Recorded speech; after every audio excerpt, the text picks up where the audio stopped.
sphere of control.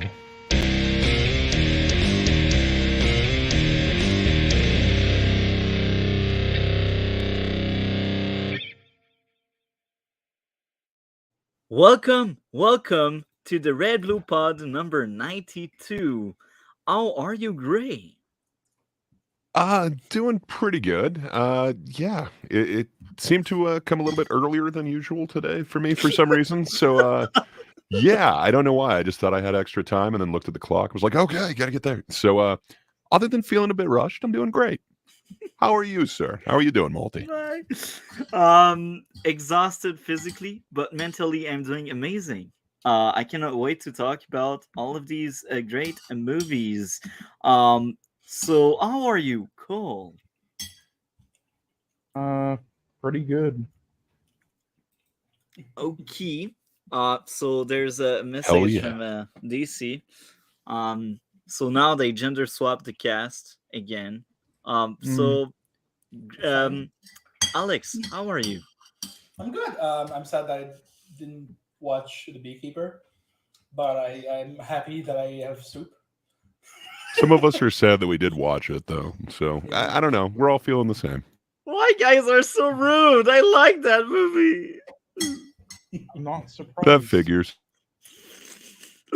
Anyhow, amazing week.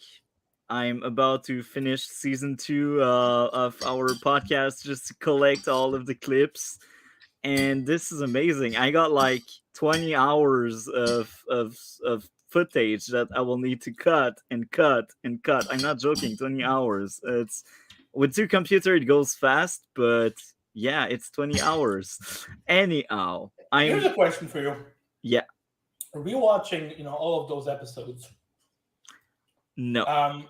No, like you kind of have to, because of the compilation. So rewatching all of that, do you ever, look at your takes and think, yeah, maybe that was wrong? To reason. No. I stand by everything I said. Everything. Of course. And right now it's just I'm sure you're gonna forget everything anyway. So it's just clipping.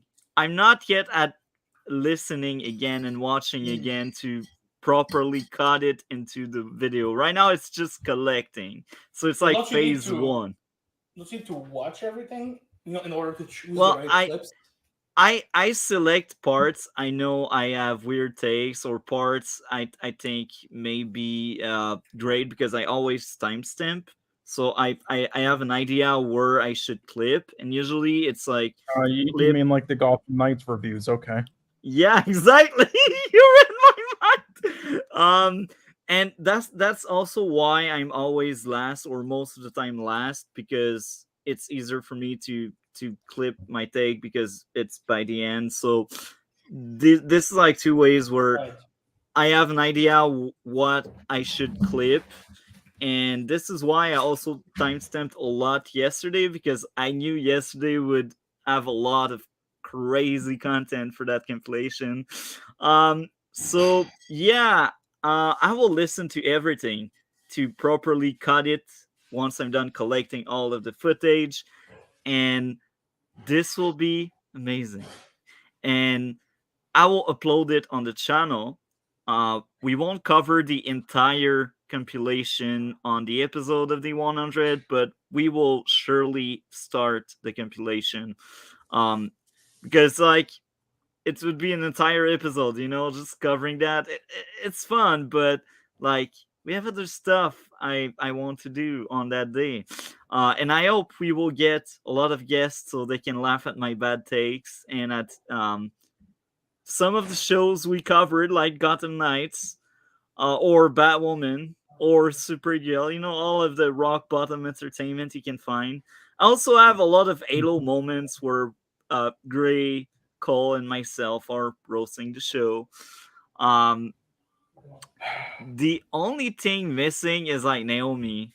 Damn, I forgot where like I think it was like season 3. Well, look. Here's the thing. We put in this. We talked in DMs each time, like the schedules for them. We typed it out. I sent you messages of them. So what you can do is just go to my DMs and use the search bar thing and put in Naomi, and then the searches with it will come up, and then should say dates that we covered it on, and then you can go to that stream. You're right. That's actually genius. I'm so bad with tech.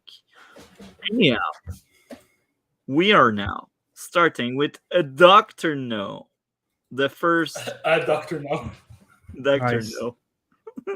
No. The first James Bond live action, whatever. I don't think we had any other James Bond live action before that one. I don't think so. No. I think there were like certain ones that were similar to it though, and I think there was like this Spanish or not Spanish, French or something like parody of it that they made, and I forgot if they made it before or after this. I think it was like sometimes after in the 60s or so. It's OSS on set. It was made in. Yeah, and they made some really old ones, and then they revived it with the one actor who won an Oscar for The Artist that nobody remembers. So that's great. That's more recent, the movie Alex mentioned. That's like early 2000, I think.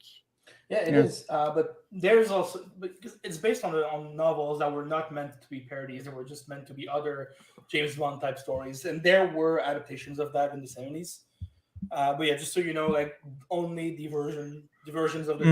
Okay, that explains, because I don't know where it is and I've never seen it, but I did see this, like the very first one was like some film made in like the 50s before James Bond, but I don't know where to watch it. It has like no. So it wasn't actually a poster or film; it was a anything. TV one, and they switched it to Jimmy Bond. He was an American instead of the lovely British guy that we all know. But it wasn't hugely successful. They changed enough that made it not great. But it was just a TV movie. I don't think you can find that really anywhere. I haven't been able to find it anyway. So, amazing movie. And I will let Alex start because I kind of already have an idea I can't of his wait. take. So, Alex is first on that one. First of all, I want to say I have absolutely no attachment to the James Bond franchise. I've only seen the Daniel Craig ones. I've not seen any of the previous ones, except like maybe like some parts of Die Another Day when I was a kid. So yeah, this is. You don't know Thunderball? You don't know Goldfinger? I know the title. Oh, it gets good. It was a rough start, but sorry. Yeah, we'll get there because from what I'm understanding, I'm gonna have to watch all of them. So yeah, I will discover. It's fine. I'm gonna discover a new franchise that I'm gonna hate. Have you at least read the comics? I mean, you do know that this is a DC character now, too, right? This is part of the DC universe. Yeah, it's pretty great. True. What? No. Oh yeah, they've got comic book adaptations of all of the films. It is part of the DC universe. So good times. Anyway, first of all, before we start, so I need to start talking about Dr. No, because by talking about the politics of the time, because this was made in the 60s, and back then, there were two wars that the United States were involved in. First of all, there was the Vietnam War and the Cold War, right? So the Vietnam War is very unpopular in the US. The US were fully the bad guys in that war, fully the bad guys, and of course the Cold War with the Russians. And big fear of the communism in the US. So, and also in 1962, the year this movie was released, Jamaica gained independence from England, from Great Britain, because they were a British colony, and in 1962 they became their own country. They left the British Empire, and all of this is coming into play in Dr. No, written by basically based on a novel by Ian Fleming, who was an actual British spy during World War II, and who created this character of James Bond, to kind of have a fantasy take on his experience as a spy. Now, the reason I'm explaining all of this is because Jesus, this movie is so racist. It is incredibly racist. the bad guy, Dr. No, is a Chinese German scientist who has taken residence in Jamaica uh, in the hopes of creating a radioactive laser that will destroy the American space shuttle, and doing so will stop the American from uh, going faster than the Russians during the space race. That is his entire plan, and doing so, he manages to create renewable nuclear energy, which would basically save the world today. But we don't talk about that part. He's the bad guy. And so, yeah, this takes place in Jamaica, and we have James Bond, who is a British spy, so who works for the government, who is sent to Jamaica, um, again, former British colony, in order to kill Dr. No and recreate order in Technically, Jamaica. he doesn't know about Dr. No. He's just going there because the two agents haven't checked Yeah, right. in. Yeah, exactly. But he discovers that there's Dr. No there. And so that's my first thing. This is extremely racist. Every Asian character, well, that's a man, is represented as being completely evil. Also, Dr. No is played by a white guy in yellow face. Well, I mean, like, he is technically a German, Chinese. He's half German, half Chinese, but still, Yeah. it is still yellow So, I mean, face. like, That doesn't make it it's better. half yellow You know? face. I understand what you're That's saying, but why it's like, I felt that I don't know. was I do have off. friends that don't look visually Asian, but Yeah. they do have Asian heritage. Yeah. So I don't know that that one bugs me as much, but the other one that's just like over the top Yeah. is crap. I can't remember her name right now. Mhm. Miss Tarot, Xena Marshall, Yeah, Miss the one Tarot. that he turns in. Yeah, she is just straight up a British actress that's supposed Oh, to oh, hell be yeah. Asian. Yeah, And, there's some and things I think I for, could forgive more to this, or that I don't think meant to be as racist in execution. But then there's other things where I'm like, holy fuck. Yeah. I mean, so first of all, I want to say that Joseph Wiseman, the actor who plays Dr. No, is from me and Multi's hometown. He's from Montreal. So Really? we can say, Okay. yeah. Yeah, he's a Montreal native, man. We can say that Okay. the first Some nice James pride Bond there. villain is from Montreal. So that's the first racist problem with this movie. Second one will be that. Well, and it's toned down from the book. Like, they literally have like an over the top, almost the same type of issue that they had the enemy in the Iron Man that we're going to be talking about. It was very much along those lines, and like he even had like claws for hands instead of metal hands. It's very weird. They actually toned it down for the movie, surprisingly. Yeah.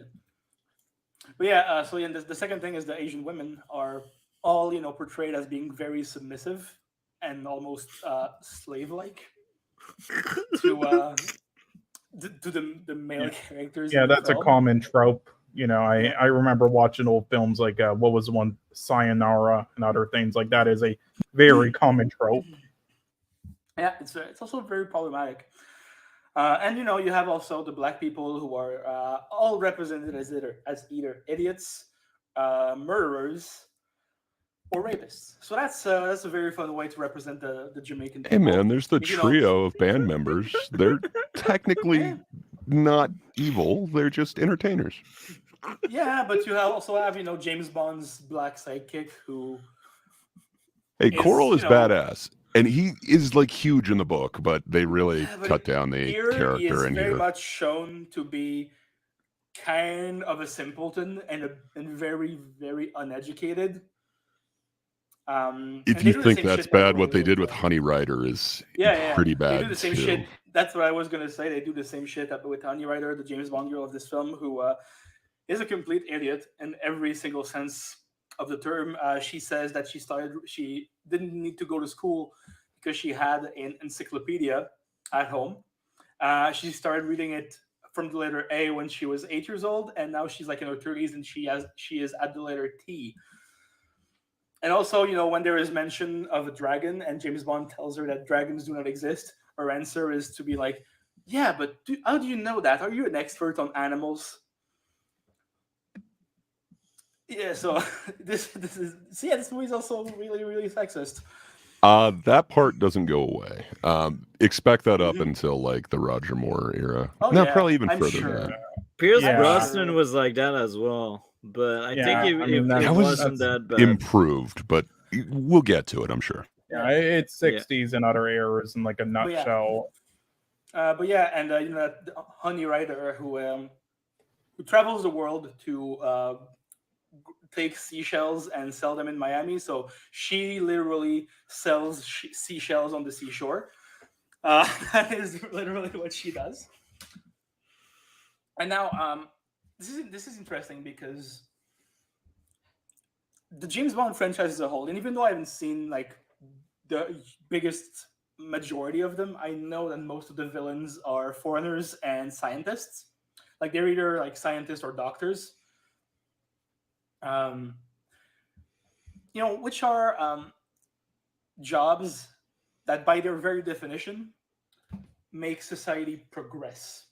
You know, and this movie always portrays those people as being evil and dangerous, and also foreigners. So, like the James Bond franchise as a whole is very much against the idea of progress in our society. It is extremely conservative. That's one interpretation of it. I don't know. The fact that he's an international spy, though, like he's not just stationed in Britain, so everyone he meets is going to be on a mission in another country. I get what you're saying, and it does seem like Yeah. they have, definitely a pattern that they're going on. But I don't know. He's I not mean, this movie tells you positioned fully in tells you Britain, that. so everyone's going to be foreign. But yeah, but this movie fully tells you that colonialism is good. I think that's one way to interpret it.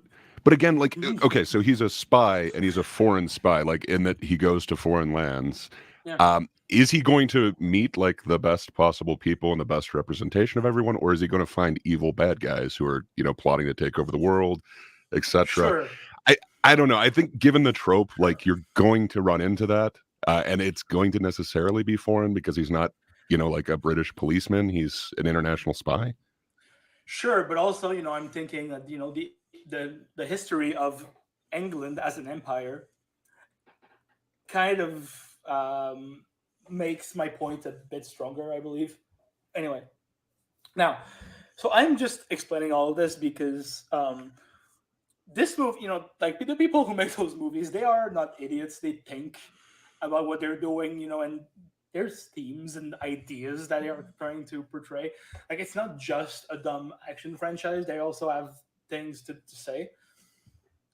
And even though this movie is very much on the conservative side of the political spectrum, that by itself does not make it a bad film. What does make it a bad film, though, in my opinion, is how fucking boring that shit is. This is so all right. So this is basically James Bond on vacation, having sex with every woman that he meets, and when he has some time off from fucking and relaxing, he fights the bad guys and tries to save the world. So you know what this reminds me of? This reminds me of those 2000s Adam Sandler comedies that takes place in like Hawaii and the Dominican Republic. There are just excuses for Adam Sandler and his friends to travel abroad in exotic locations and be paid for it. This is what this reminded me of. And James Bond as a character himself is so friggin' bland. Yeah, he radiates cool, and I agree with that. He radiates cool, but that's because of Sean Connery's charisma.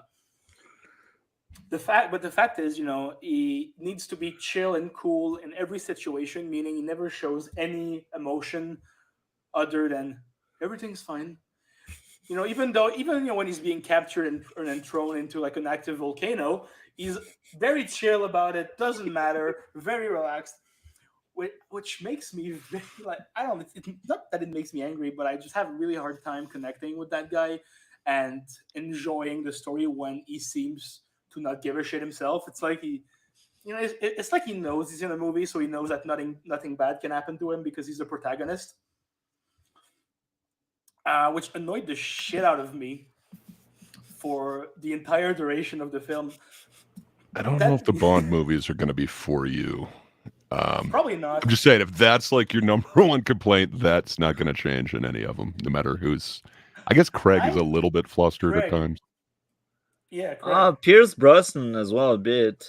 But also, I do like I kind of like entertaining action, and this movie does have some. There's a few sequences here and there that I thought were pretty fun, including the big climax in the laboratory, in which Dr. No, who has mechanical hands, fist fight James Bond, who kind of struggles against him because his mechanical hands make him punch harder. Which is very funny to me. For some reason, it's very funny to me. And it is very well shot. The art direction is insane, especially in the villain's lair. It does look really, really good.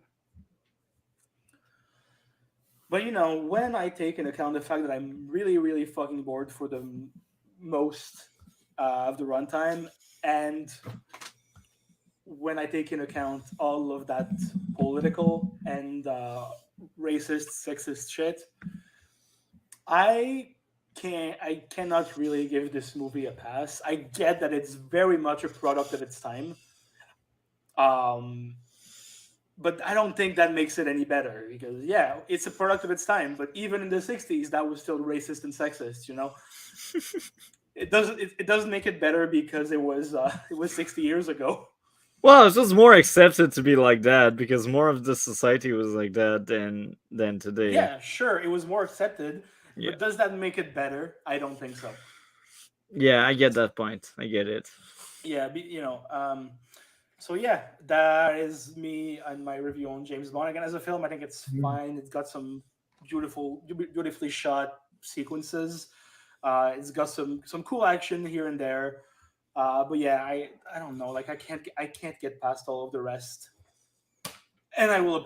Fair enough. For that. Okay. I'm not looking to like disagree with you on everything, but like when you're calling this a conservative film, it was anything but for the 1960s. It actually is quite controversial. Bond shoots somebody in the back. He sleeps with at least like 3 women in this one. It's not a conservative film for the 60s. I understand like the politics that you're saying that it's pushing. Yeah, I think by being like a spy and a government agent, like it's going to be, hardly would that be extremely leftist. Generally, when those leftist ideas are exposed or explored, it would be kind of more towards the villain. So I don't know. Conservative for today, but again, it's 62 years ago, so it's like. I don't know. Yeah. It was progressive for the time is the thing. It was the same year as the Beatles released Love Me Do. I mean, like, that's the type of cutting edge rock that was around at the time was like, like 60s and 50s was pretty much like everything was like sexist to an extent, almost everything. And to add more to this, like in the 60s, marriage and wedding and such were still valuable. They were still around. Right. They still mattered. They were around. Like they add weight. That's right. It's more of like a 80s thing to, you know what? Let's just F around and let's just not care about that kind of engagement anymore. It's really something that came in the 80s. So yeah. But 100%, it's sexist and racist, man. Like, come on. I do agree that the promiscuity of the character is not very conservative, and there is a progressive aspect in that, and also in the fact that James Bond in this movie, as well as the female characters, which kind of equal in that sense, is very much there to be an object of desire for the female audience that's watching, because he's like shirtless for a whole bunch of the movie, and he's shown to be like very sexy. Yeah, he's former Mr. Olympia too. Like this is like eye candy for the ladies as well. Like Sean Connery had only been in I think 1 movie prior to this, but he had won Mr. Olympia, so he's known as the heartthrob hunk guy. Apparently, really losing his hair even before this. He was only like 31 and had to have a hairpiece or extensive makeup in this one. Even this is sad. I feel that, guys. I feel that. Sad. Poor guy, man. But you're not fully wrong about this, but again, this is like just how I see this. No, for sure, and like from today's lens, yes, like 100% super sexist, super racist, and it is kind of pushing a conservative politics. And then they barely touch on any of those issues of like colonization or anything like that. Like, yeah, for sure. It would be a completely different film if it was made today, but it was kind of cutting edge for the time, which is weird. And they actually had to tone it way down. Like Honey in the book actually comes out of the water completely naked, and she's got like a broken nose and stuff, and is very self-conscious about her nose, but wants to be pretty. So it's like she even is worse in the book. Like somehow this is the toned down version of that character, but it leads to one of the most iconic scenes ever that has then been used numerous times, where they kind of did a reverse with Daniel Craig, almost the same way that Ursula Andress comes out of the water in this one. They tried to do that, and then they definitely did the homage to this with Halle Berry and the Pierce Brosnan era. So I'm looking forward to that. The other iconic things are like the opening, like that gun barrel. Apparently, they actually shot it with a pinhole camera. I just assumed it was all animated because it just looks fake as hell. But like the gun barrel, following him and then going. And then that was also Bond's stunt double, who was the one in there. Later in like 3 or 4 films, they actually get Sean Connery to actually do that. But and then the theme song is just so iconic. Every other bit of music in this is so out of place and so weird, but that theme song is just like epic. Somehow they had that from the beginning. And then the sets, oh my god, those sets are just so amazing. Specifically the end battle that you're talking about, the evil lair.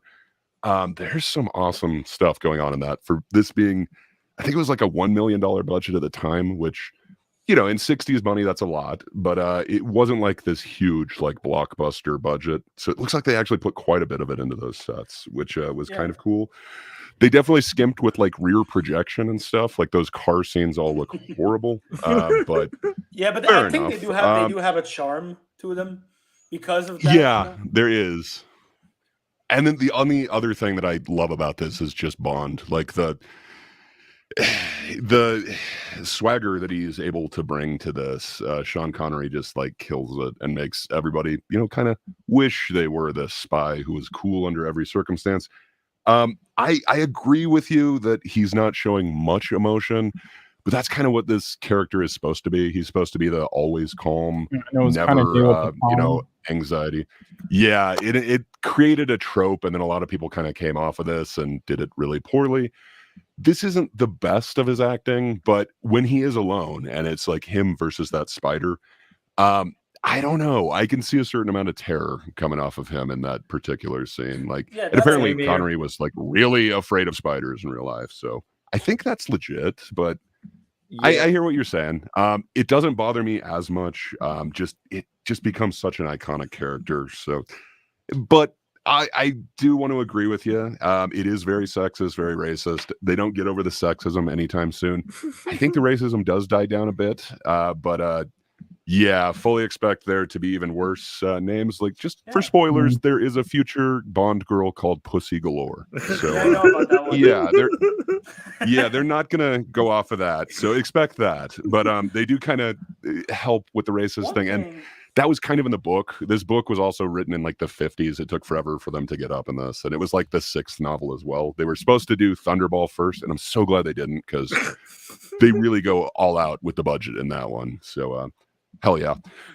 So I'm looking forward to Thunderball when we get to it. But I haven't seen this since I was a kid. And I got to tell you, it plays way different looking at it through like these eyes than when I was a kid. So I hear you on most of the negatives on this. One last thing that I forgot to mention. Again, this is also, an American film shot in, released in 1962 that is, very racist against Black people. And this was very much in the midst of the civil rights movement. Like, it was a year before Martin Luther King's famous "I Have a Dream" speech. So, it's definitely a product of its time. Yeah. And it was written even before that. So it's even based off of like notions that are even like way earlier than that are. Yeah, there you go. But yeah, I just wanted to mention that also. No, for sure. And you mentioned the pacing. I don't think we even get to see Dr. No till like an hour and a half into this film, or over the hour mark. We hear his voice. It really does go slow. Yeah. But kind of once they start getting to the action, once they get to, I can't even remember the name of that island, but once Coral, him get over there, and then they do meet Honey, I can't even remember her name, Honey Ryder. Yeah, it does seem to pick up pace. It's much better at that point. I don't think they knew quite what they were doing, but it sets up a lot for them to go off in the future. But yeah, I remembered this being a lot better, and then when I actually saw it, it's like, oh wow. So yeah, I'm hoping the other ones hold up a little bit better for me, but yeah, I think that's probably about all. Oh, sorry. The only other thing that I wanted to mention, you mentioned it like seeming like a vacation film. I think that accusation gets much more real the further on they go, where they try to go to like more exotic locations and stuff. This one, I don't think so, because like the only reason it got made is John F. Kennedy happened to put like on his books you have to read list. He had From Russia with Love. Other than that, the only thing that people knew about James Bond was this stupid like made for TV movie. So once he did that, it just like ignited the world into like, well, if he likes it, we've got to check this out. So it got like this huge kind of fire under it, and that kind of got it made. But it really was the public was kind of into this character. But yeah, I got to be honest, this isn't his best showing, but it sets up a lot of cool stuff to come, and you can kind of see that they get glimpses of the pattern that they're going to use to make the next few. Yeah. Do you want to add more, Alex, before we truly let Gray finish his thoughts if he has more to add? I mean, you know what? I'll say one thing. For the very little number of practical stunts in this movie, they are very well made. Like the stunt guys did an amazing job, and this is for people like that people have been demanding a best stunt category at the Oscars. There's no CG that takes you out of this one. Yeah. That's amazing. So, Gray, I know you talked in length. Do you want to add more? I think that's about it. Just this film has some really high highs for me and then some really low lows. It's really not consistent, and I don't think they kind of figure out the formula they're going to use in this one. But I think you can kind of see glimpses of it. I don't know. Nice. I'm not sure if I quite call it like a diamond in the rough, but it's not a polished diamond by any means. I think but some of the is later it better ones than are. the Beekeeper? To me, I don't know. To be honest, like some of the characterization in this one really takes me out of it. And some of the yellow face and half yellow face, if you will. The sexism and racism is a little bit higher in this one, and it makes me cringe more than The Beekeeper. I don't know that either of them are great films to me, but I could be wrong on that. I think I might choose The Beekeeper over this, but that's not saying much. Wow, I will sound goddamn crazy. Cool. What did you think of Dr. No? Yeah, well, in terms of like all the problematic stuff and everything Alex and Gray talked about, yeah, I pretty much agree with like all their points together a little bit each. Like there's definitely things that I think are problematic and racist and everything and sexist.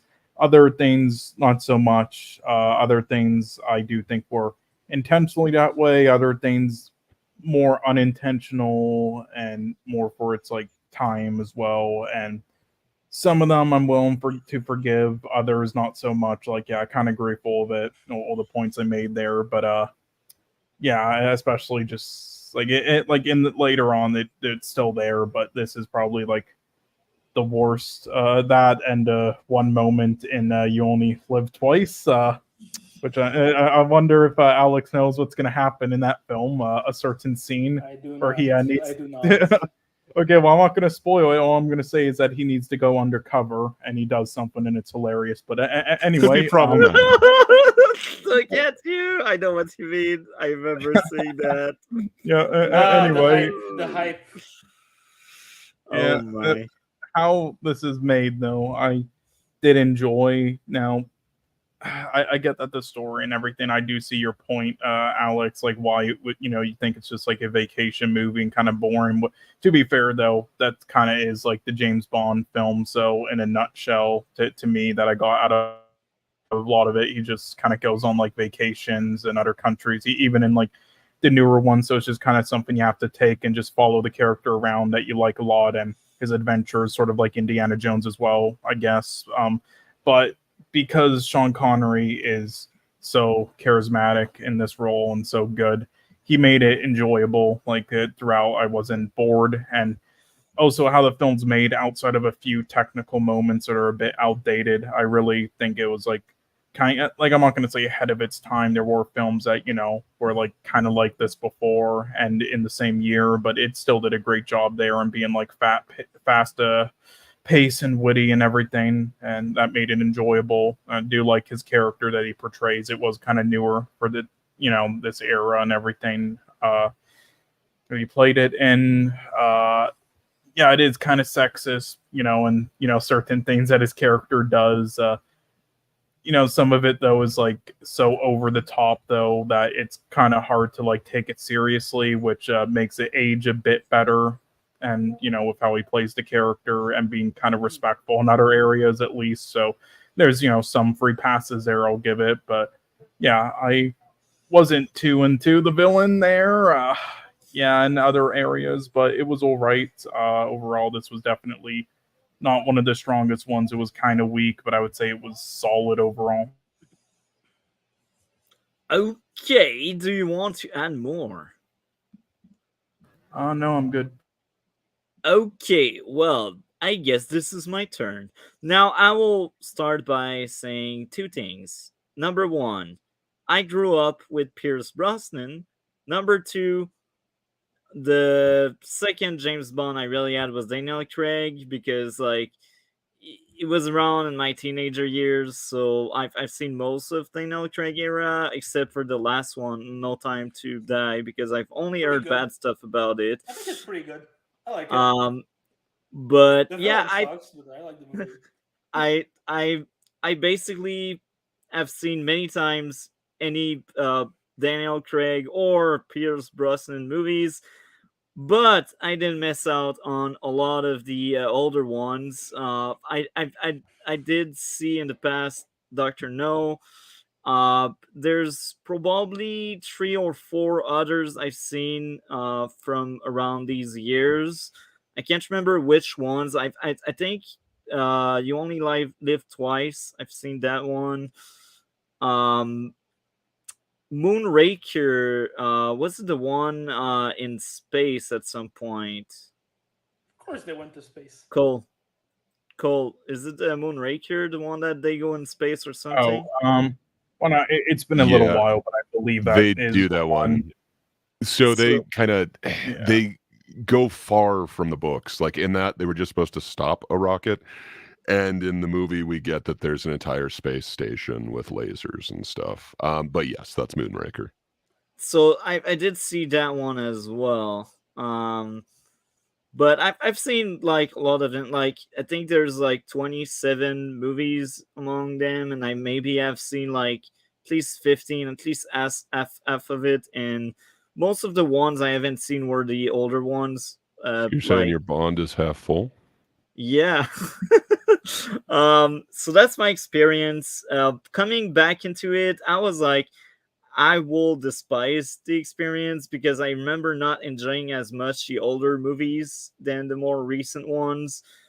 But on this recent watch, I was actually surprised. I liked it much more than I thought. And I think I was maybe in the wrong set of mind when I've seen it for the first time or second time. Maybe I was too young. Maybe I was too used to like Pierce Brosnan and Daniel Craig, because these two are very different than what we got with Doctor No. I don't know what happened there, but I enjoyed a lot of Doctor No on that rewatch, more than I thought I would, and I can see why people might be bored.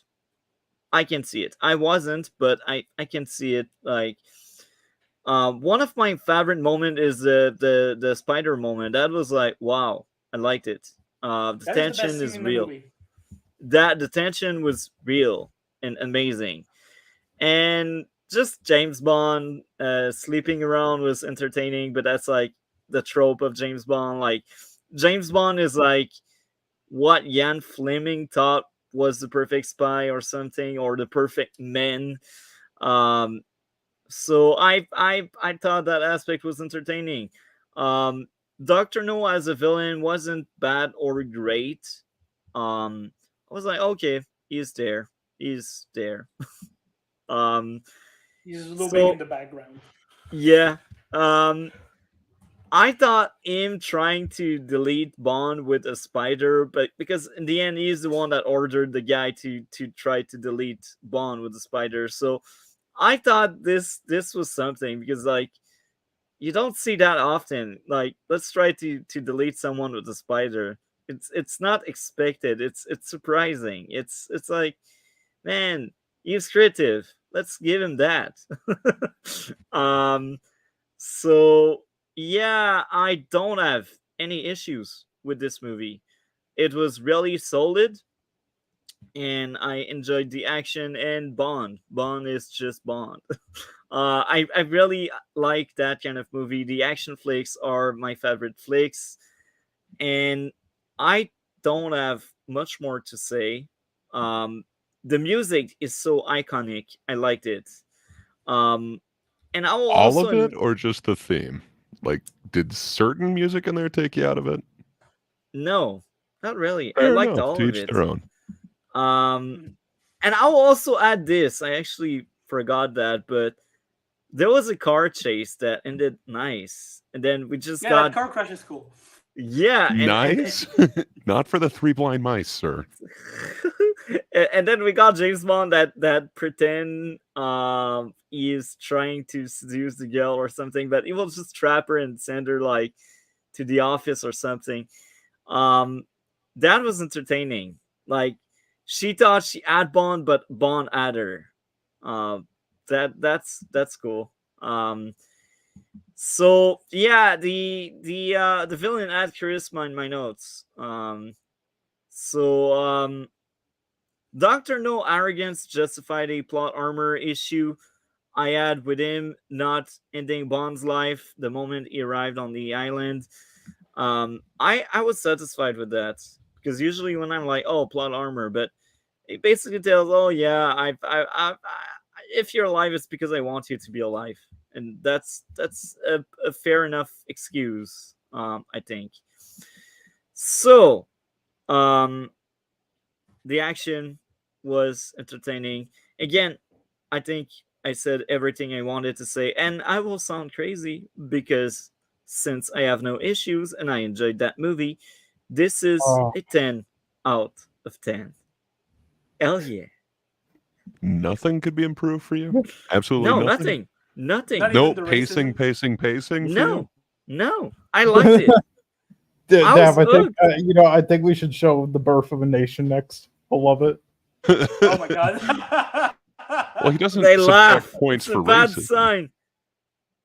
No, it's not really an excuse. It's bad racism, but it's not something I would consider valid. It's like it's like disliking a movie because there's a strong woman in it. It's as stupid, I think. I mean, it's a little bit different, I would say, but What about No, it's making a equally super stupid. childlike woman? What about sleeping with a woman that you know you're about to turn in the second that you're done sleeping with her? And Yeah, that's I don't know, man. Nothing on there. like James Bond as a guy, as a person, is a complete dick. I disagree with the message, okay, but I think it's fair shot. It's your story, it's your character. I think that there it's fair shot. But again, I don't It's a agree with it. classic, man. I just don't know about 10 out of 10, but fair enough. It's a 10 for me, man. I just have no issues. I get what guys are saying, but me, I just don't have any issues. And again, it doesn't mean I agree with everything. I just don't find it being an issue for me. Don't That's sell it. yourself short. You got issues. yeah. So savage. What about God. you, Gray? What would be your grade out of 10? You know, just looking at this, I can tell where they're going to go from here, and I can see like the things that they're setting up as kind of the I don't know if you want to call it like the formula, but at one point they do get rather formulaic, but you can see glimpses of it here. It is not all bad. It really is a product of its time. Yeah, I think the music is the main thing that really takes me out. They really do understand the score, how to score a film like this later on. Just to me, this music became very jarring. But I love that they have the theme here. I think I'd give it a 7.5 out of 10. If it were a movie made today, I'd probably give it even lower. But for this being what it was and being the original and what it kicks off, yeah, it is classic and iconic for a reason. So I think I'd give it 7.5. Okay, what about you, Alex? So again, like this is very much a product of its time, and even though I do have issues about basically everything in this movie, it is fairly well made, and it looks good. Most of it looks good. The set design is pretty insane. So yeah, I'm gonna go ahead and give it a 4 out of 10. Okay, what about you, Cole? Probably give it like a 6. Okay, I sound crazy, but that's nothing new. So next, So you're sticking with the 10 out of 10 after all yeah, that. Okay. yeah, I don't give a crap. That's my opinion, guys. I don't know 10. how you're gonna rank Thunderball as so much better than this if you've already wasted your 10 on this. But okay, fine. All right. gonna be I 11. have 10 all days. As long as I don't have an issue, I give it 10. It's like, Yeah, well, I'm remember scared now that Society he's of the just going to Snow? give the better ones lower scores. I'm so scared. it's like Winter Society of the Snow. I didn't like that movie, but I still gave it a 10 because my issues guys were able to kind of fix them. Yeah. So Cole, because you're there, which topic is next? You get to pick the next topic. Oh, okay. Well, again, I guess we can do Iron Man or the Beekeeper, I believe. Hold on, let me just check the schedule. Yeah, okay, yeah, Iron Man or Beekeeper, I guess. Yeah, sadly, I haven't rewatched the Imposter. I did see it ages ago, but I don't remember as much about it, so I can't talk about it. I will just say, though, from what I remember, I did like it a lot. I'd probably give it like an 8. And Lisa Frankenstein, just to quickly say that as well while I'm, doing this. Yeah, I didn't finish watching it. I watched like 1/3 of it, though, and I don't think it's bad. I just don't understand why people like it so much right now, at least on Letterboxd. But I guess this is just the type of film people on Letterboxd like so much Wait, for whatever reason. Your top of the year for last year was Poor Things, but you couldn't even get through like this, and you don't understand. It's similar, but I'd say Poor Things is better. Yeah, no, it is far Thing is weaker. better. It is far weaker and executed far weaker in like almost every way. But it is not bad. I'm not saying it is. I just didn't finish it because something came up. Lisa Frankenstein is bad. But yeah, anyway, so I guess we can do Iron Man 3. Yeah. So we will read out DC comment on Iron Man 3. I have such a controversial take about this one. This is going to be fun. Looking forward for it. Guessing it's nothing like the take from the Dr. No. No, I love this thing so much. Okay, that could be controversial then. Okay. Okay, I found DC review. So here's DC review with the first paragraph. Possibly the most forgettable Iron Man film. The film has horrible pacing, a crappy structure, and possibly the most unforgivable moment, a horrible villain twist. Originally, the film was gonna have Maya Anson be the main villain, which alone is stupid, as Maya is a supporting character in the comics. Iron Man revealing to the terrorist where he lives is quite possibly the stupidest thing he has done, and genuinely makes character like Mr. Turner from The Odd Parents looks like Albert Einstein, as it makes the terrorist scene where they destroy Tony's home feel bland, plain, and overall lame. By the way, DCS, if you're still in the chat, next time, can you add more dots, please? Thank you. Finish Next, your sentences. yeah. Next up would be Iron Man's relationship with the kid was horrible, as it shows he has a better relationship with kids than adults, which is ridiculous because it shouldn't matter the age. Now, I will, How is that bad? yeah, I will ask, how is that bad? And I will also say this: Tony in the MCU, at least, has a lot of childish attitude in a lot of Yeah. moments. So it only makes sense that he will get along with kids. It's because he's just a kid in a grown-up body. Yeah, and his armor, they're basically like big ass toys.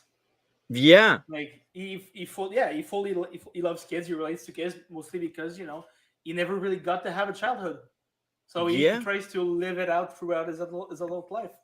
That's Mhm. the point. And that's why I Yeah. like so much Tony, because there's a lot of things he goes through that I can relate to. He is amazing. So yeah, it makes sense that he would befriend that sound and looks really weird in 2024, making friends with kids, but For the character, it makes sense. for the character, it does make sense. Um, Next up would be you should still have a good relationship with other adult and kids. Even Ryu from Street Fighter has a good relationship with both kids and adults despite being distant 99% of the time. The Mandarin Killian twist was the most disrespected to a character. And now, can someone take over as I look at the comments in the chat? We are in a new paragraph right now. Who wants to?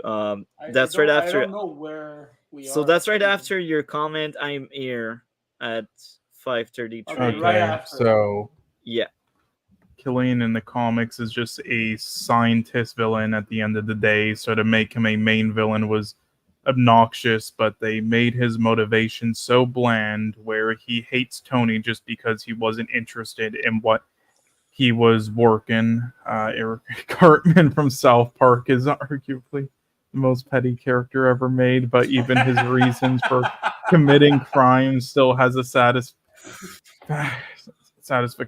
Okay, I can't speak. Why can't I speak today? Sorry, whatever. Satisfying. Sorry, whatever. I don't know why I couldn't say that word. My brain. And at times can be agreed, even if his narcissistic reasons can make him worse. Plus, you don't have to take Cartman seriously at times with Killian. That excuse isn't acceptable. You got to have a better reason than that. The Mandarin twist disrespected the character so much as it was just a TV programmer at best, and it makes Shang-Chi look trashier as well. No, because what did you expect? By the way, I cannot wait till Multi gets to Diamonds Are Forever, and the other, like, I know, I want his review for on Her Majesty's Secret Service. It's only going to take months, and then we'll get there. But we'll get there when we get there. No, but seriously, like the thing about Iron Man, right? Is the fact that, by the way, your guys' take on Dr. No disrespects me as a person who actually it's not just that. We don't respect everyone as persons. But yeah, no, but I don't know, Iron Man. I don't know you. Here's the thing. Here's the thing. By the way, if you disrespect the opening of Three Blind Mice, I'm going to. If you don't remember that, you are going to be. Because I remember it. I remembered it being better. To be honest, I thought that the characters were better when I built it up in let my me say this memory. though, But Dr. No it was is a prototype. so much less. It was underwhelming. I like that we've fully moved on from Dr. No, but you bring him. Yeah, I will say there's more of Marvel DC's thing to read, so I'll just no, like, but that. You should have came in earlier if you wanted to talk there. No, bro. Yeah, I mean, you can say be some things like after Iron Man 3 if you want. Like about it. Exactly. No, but I'm going to say too, how did you expect them to do the Mandarin without having the 10 rings and Fin Fang Foom? I don't know, bro. I mean, there's other ways. There's ways to do There would that. have been no way to do it because as soon as they knew they'd do the Mandarin, you can't say the Mandarin's a bad villain because the idea of the 10 rings is rather it's linked with Fin Fang Foom. Yeah, but the MCU is not the comics, though. It's Yeah, based on true. the comics, but they're doing their own thing. Yeah, they've already Fact. changed so much. But anyway, I don't think it say matters. what I don't you. think. I don't think Yeah, it comic does. accuracy matters for the MCU at least. Yeah. Mhm. So where were you, Cole? Yeah, I'll just in- keep reading, I yeah. guess. Say what you want about the Mortal Kombat movies and the Street Fighter, but at least they had actors who made sense in their roles. Here, it doesn't work. Hot The film take. story also works even less, as Extremis armor doesn't have any unique thing other than cooler name. Not to mention that final battle was a huge waste of armors, as Iron Man exploded all of them without a care, which also begs the question, how the hell did he make a lot of armors before Age of Ultron? Surely it'll take at least 2 or 4 months to make it in armor. Doesn't matter your intelligence; it'll take a while to make armor, and then it'll. He says it's right in there. Well, I do think they did explain like the armor stuff and why he had so many and why and then he you could like get did one that. I armor mean, to that make is the like next armor. yeah, Come on. yeah, I I know. can So, explain in terms of like why he did that, I mean, in fairness, I think explain that it. is Tony Stark's character in a nutshell. He'll do that shit. I mean, it's a coping mechanism at this point for him. Like he does Yeah. this because he believes that he needs all of those armors to be able to protect himself. And he needs a different armor for every perceived weakness as well. It's supposed to work on a bunch of well. They could have executed it better. Okay, for sure. so the concept Iron Man collects armors is interesting because if you take like, I hate how the MCU did Iron Man. It's like it made sense for him to start off with the I love original armor. The man, original like, armor, the original Iron Man was awesome, man. like the original, it made it like so the much less of a Ironmonger cartoon armor, character. right? That's kind of what it kind of looked like. And to be fair, if you're going to get the Extremis armor, that's actually one of the cooler armors Iron Man ever made. But it's not really that. It's Yeah, just but that's not what the movie's about. I know, because that's why the problem, that movie has so many problems. Like, they take So good plots. I love this movie, and if you will allow me, I will explain to you why. And I will. I wanted say to that, love this movie, but I'd love to hear why you do love this movie, Yeah. Alex. Okay. So Yeah. first of all, two things. First of all, I don't give a shit about comics. I do not read them. I never really did. I Okay. laugh, but I also don't read them. Yeah. You know I don't. And I watch movies as movies. So, have you guys done Civil War yet? No, we Nope, are still we're on Iron Man early 3. in the Yeah. Avengers Iron Man. 1. But And yeah, so mostly I mostly do not very much like the MCU in general, and to me personally, this is one of the better ones. I will explain why. So first of all, this is one of the very few MCU films which has a director that has a personality in his filmmaking and his writing. That is going to be Shane Black, who wrote also Kiss Kiss Bang Bang and The Nice Guys, and he also wrote the original Lethal Weapon. And he very much has a personality. Like all of his movies take place at Christmas, which is why this one does also. And he does give it a lot of personality. So the whole idea with this movie, first of all, I think it deals very well with Tony's trauma, like as a character from what happened in the Avengers. It's very much PTSD relating to that, which is why he builds all of these armors. And is very much he needs to feel like he's protected, and that he always has a backup plan for his backup plans in case something like that happens again. So this is basically, this is why also he has like panic attacks, really intense panic attacks in this film. This is his character arc in this movie, to be able to get over that trauma that he lived through after the Avengers, after what happened with Loki and the invasion of the Chitauri. And I think this is a very, very strong way of doing that type of character arc. Like the choice of leaving him without his armor for most of the film, like is a choice that makes sense when you consider his character at that moment, because he needs to learn that hey, is the armor does not make the man. What makes him who he is not the armor. It is his intelligence, is quick thinking, his wit, and his ingeniosity. Yeah. Um, so that's the point of this movie, and I really like those scenes where he tries to infiltrate the Mandarin's mansion by being stealthy and building himself like little gadgets on the fly to be able to take out the henchmen without an armor. I think it's a very, very smart way to do this, and to me this is renewing Tony as a character and as a concept, because it is something new. It's not something that's been done in the previous Iron Man movies or in the Avengers movies. Sorry. So this is something that I really, really enjoyed personally.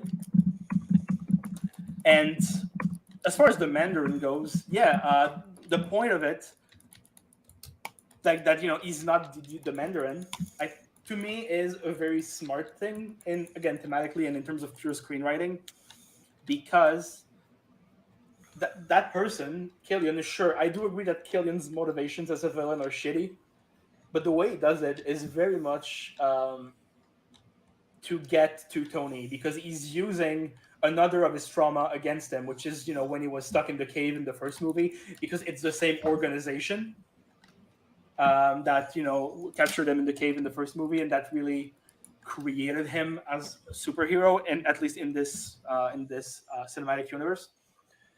So basically, this goes with the theme of trauma and PTSD. It is using that his trauma, his PTSD against him, to fuck him up and to beat him.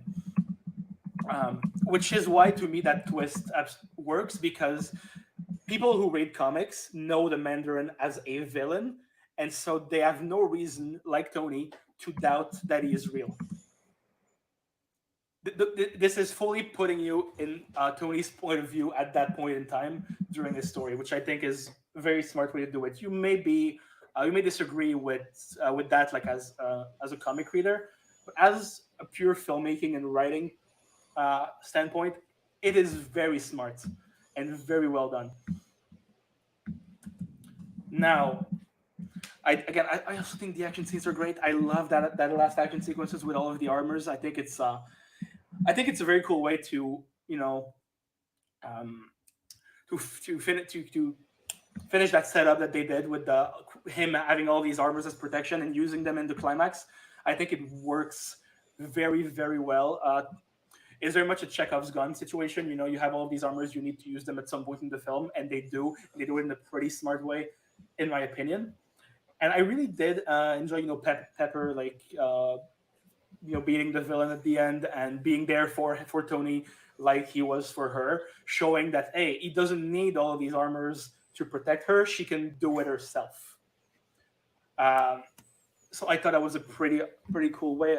Also, like, again, the point of him destroying his armors at the end of the movie, like, Shane Black doesn't give a shit about the MCU. Right? He doesn't give a shit about like Iron Man as the part of a bigger cinematic universe. He gives a shit about storytelling, and him destroying his armor is a symbolic gesture, which means that he is over his trauma, because he built these armors because of his trauma, because of his PTSD, because he felt like he needed them. So destroying them is, it's a symbolic way of showing the audience that, hey, his arc is complete in this movie. He's over his trauma. Which then gets ruined when they do Age of Ultron, because he creates Ultron for the exact same reason. But that's more like a problem with the MCU as a whole, and less a problem about this movie itself. And also, I do think the film looks great. Like the night scenes in the snow are beautiful, and the effect of the fire powers, like against that night backdrop and white backdrop, looks really, really good.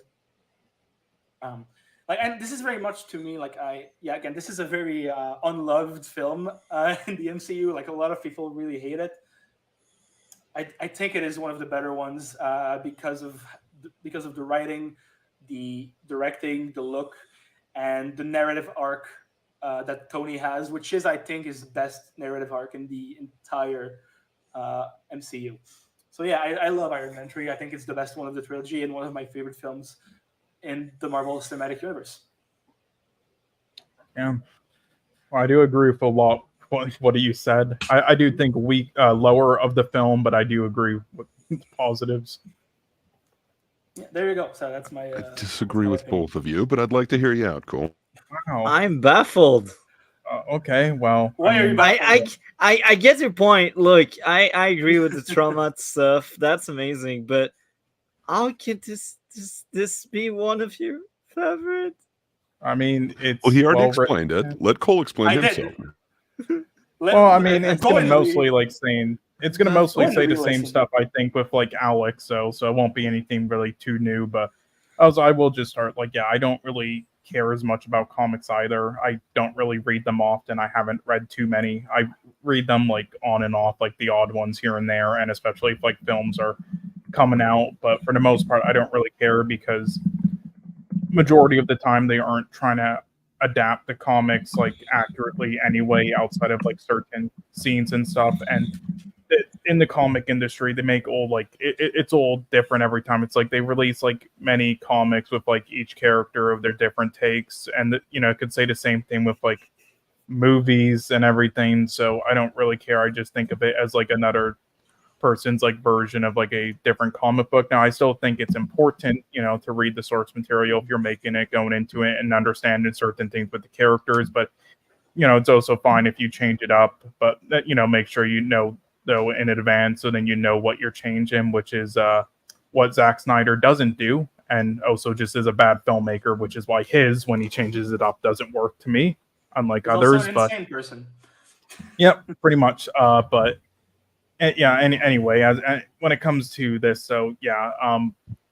Unfortunately, I think a lot of the hate that it got was because a lot of people wanted a very dark toned, film with everything they teased, and with it being like the last solo Iron Man film and everything, and with Tony's arc. So then when they got a lot of like comedic moments and everything in this film, it kind of like pissed them off, and it did with me at the time as well.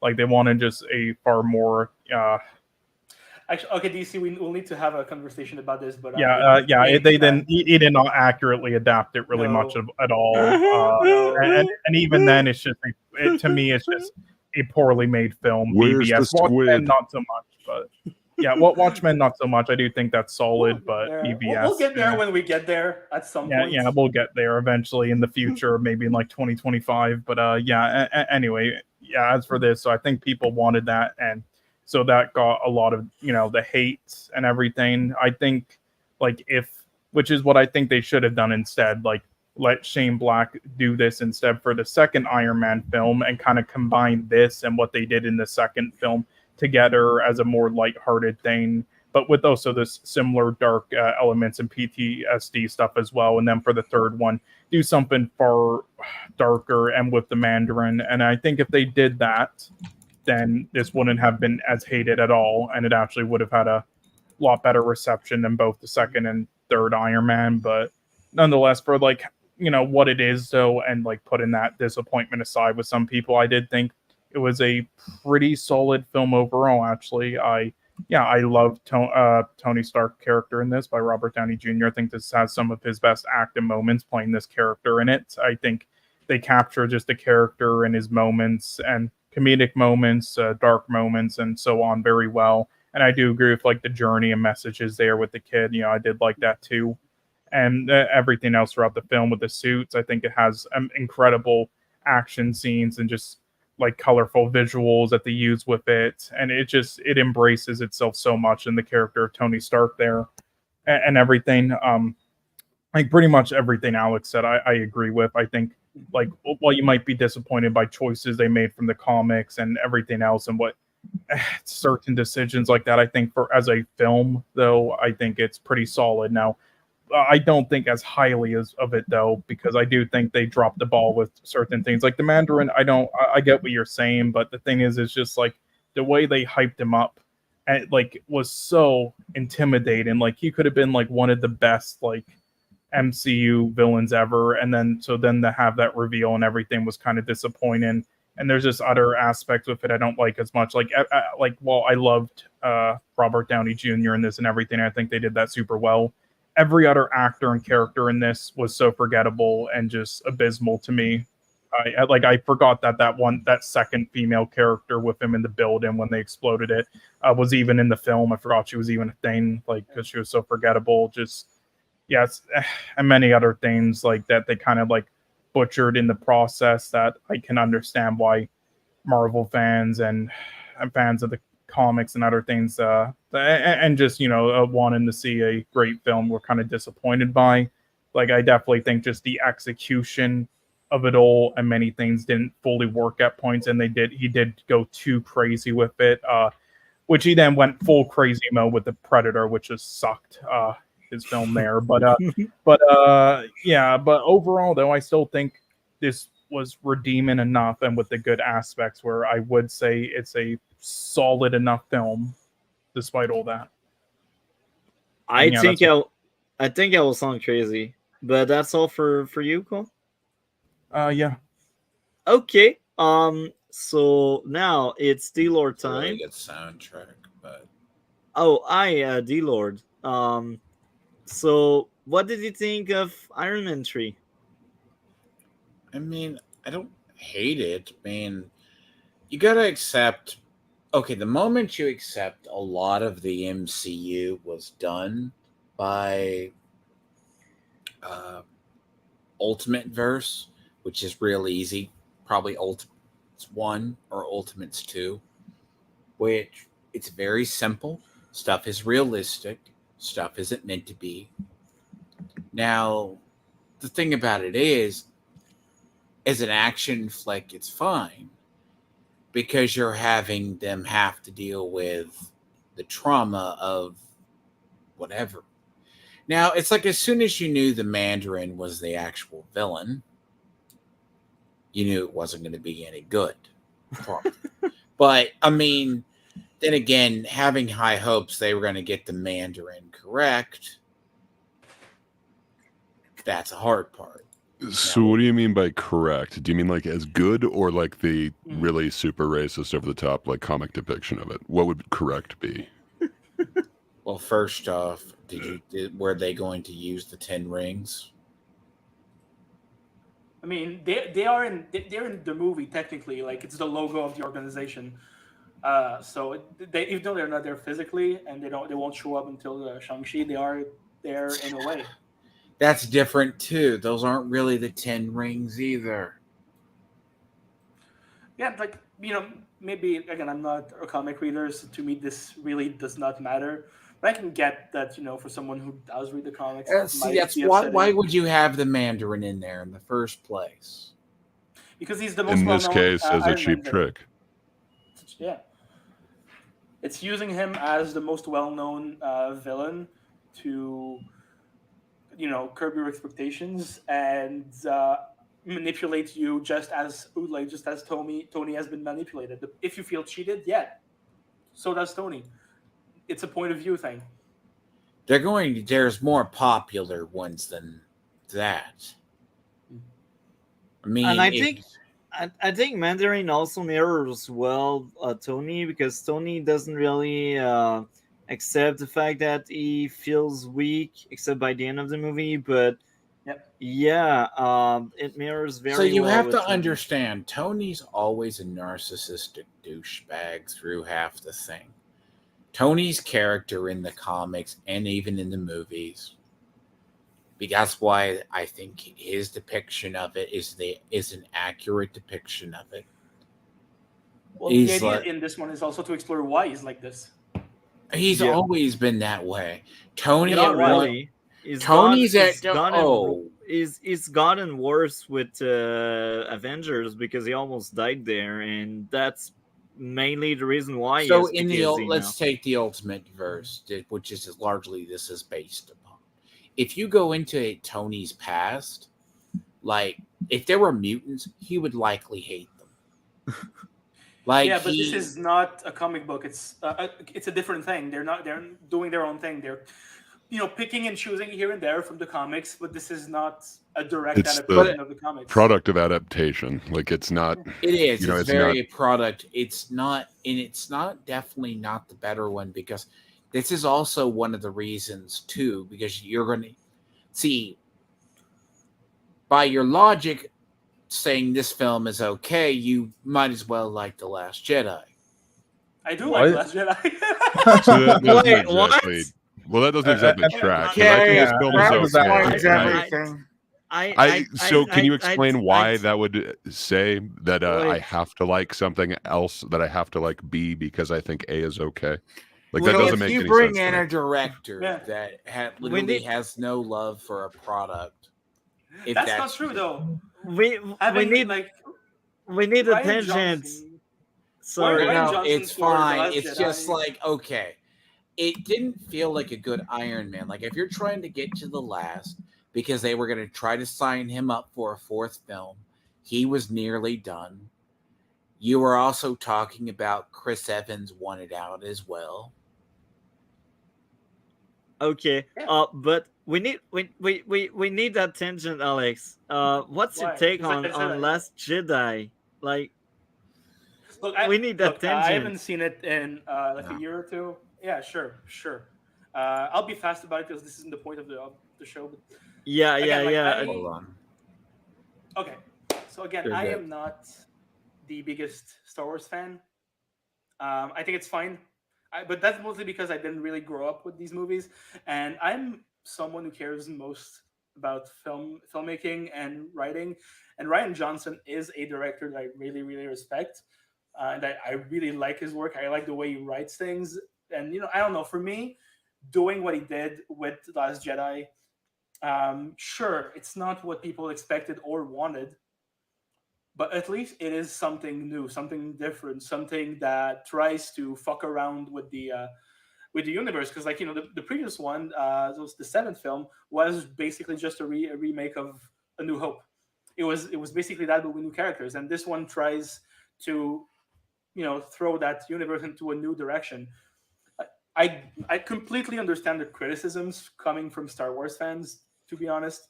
But personally, as a film, if I do not consider it because I'm not a Star Wars fan. I don't care about lore, and I don't care about the books for comics that were written about it. I think this is very well done. I think it makes sense for Luke Skywalker to be like this.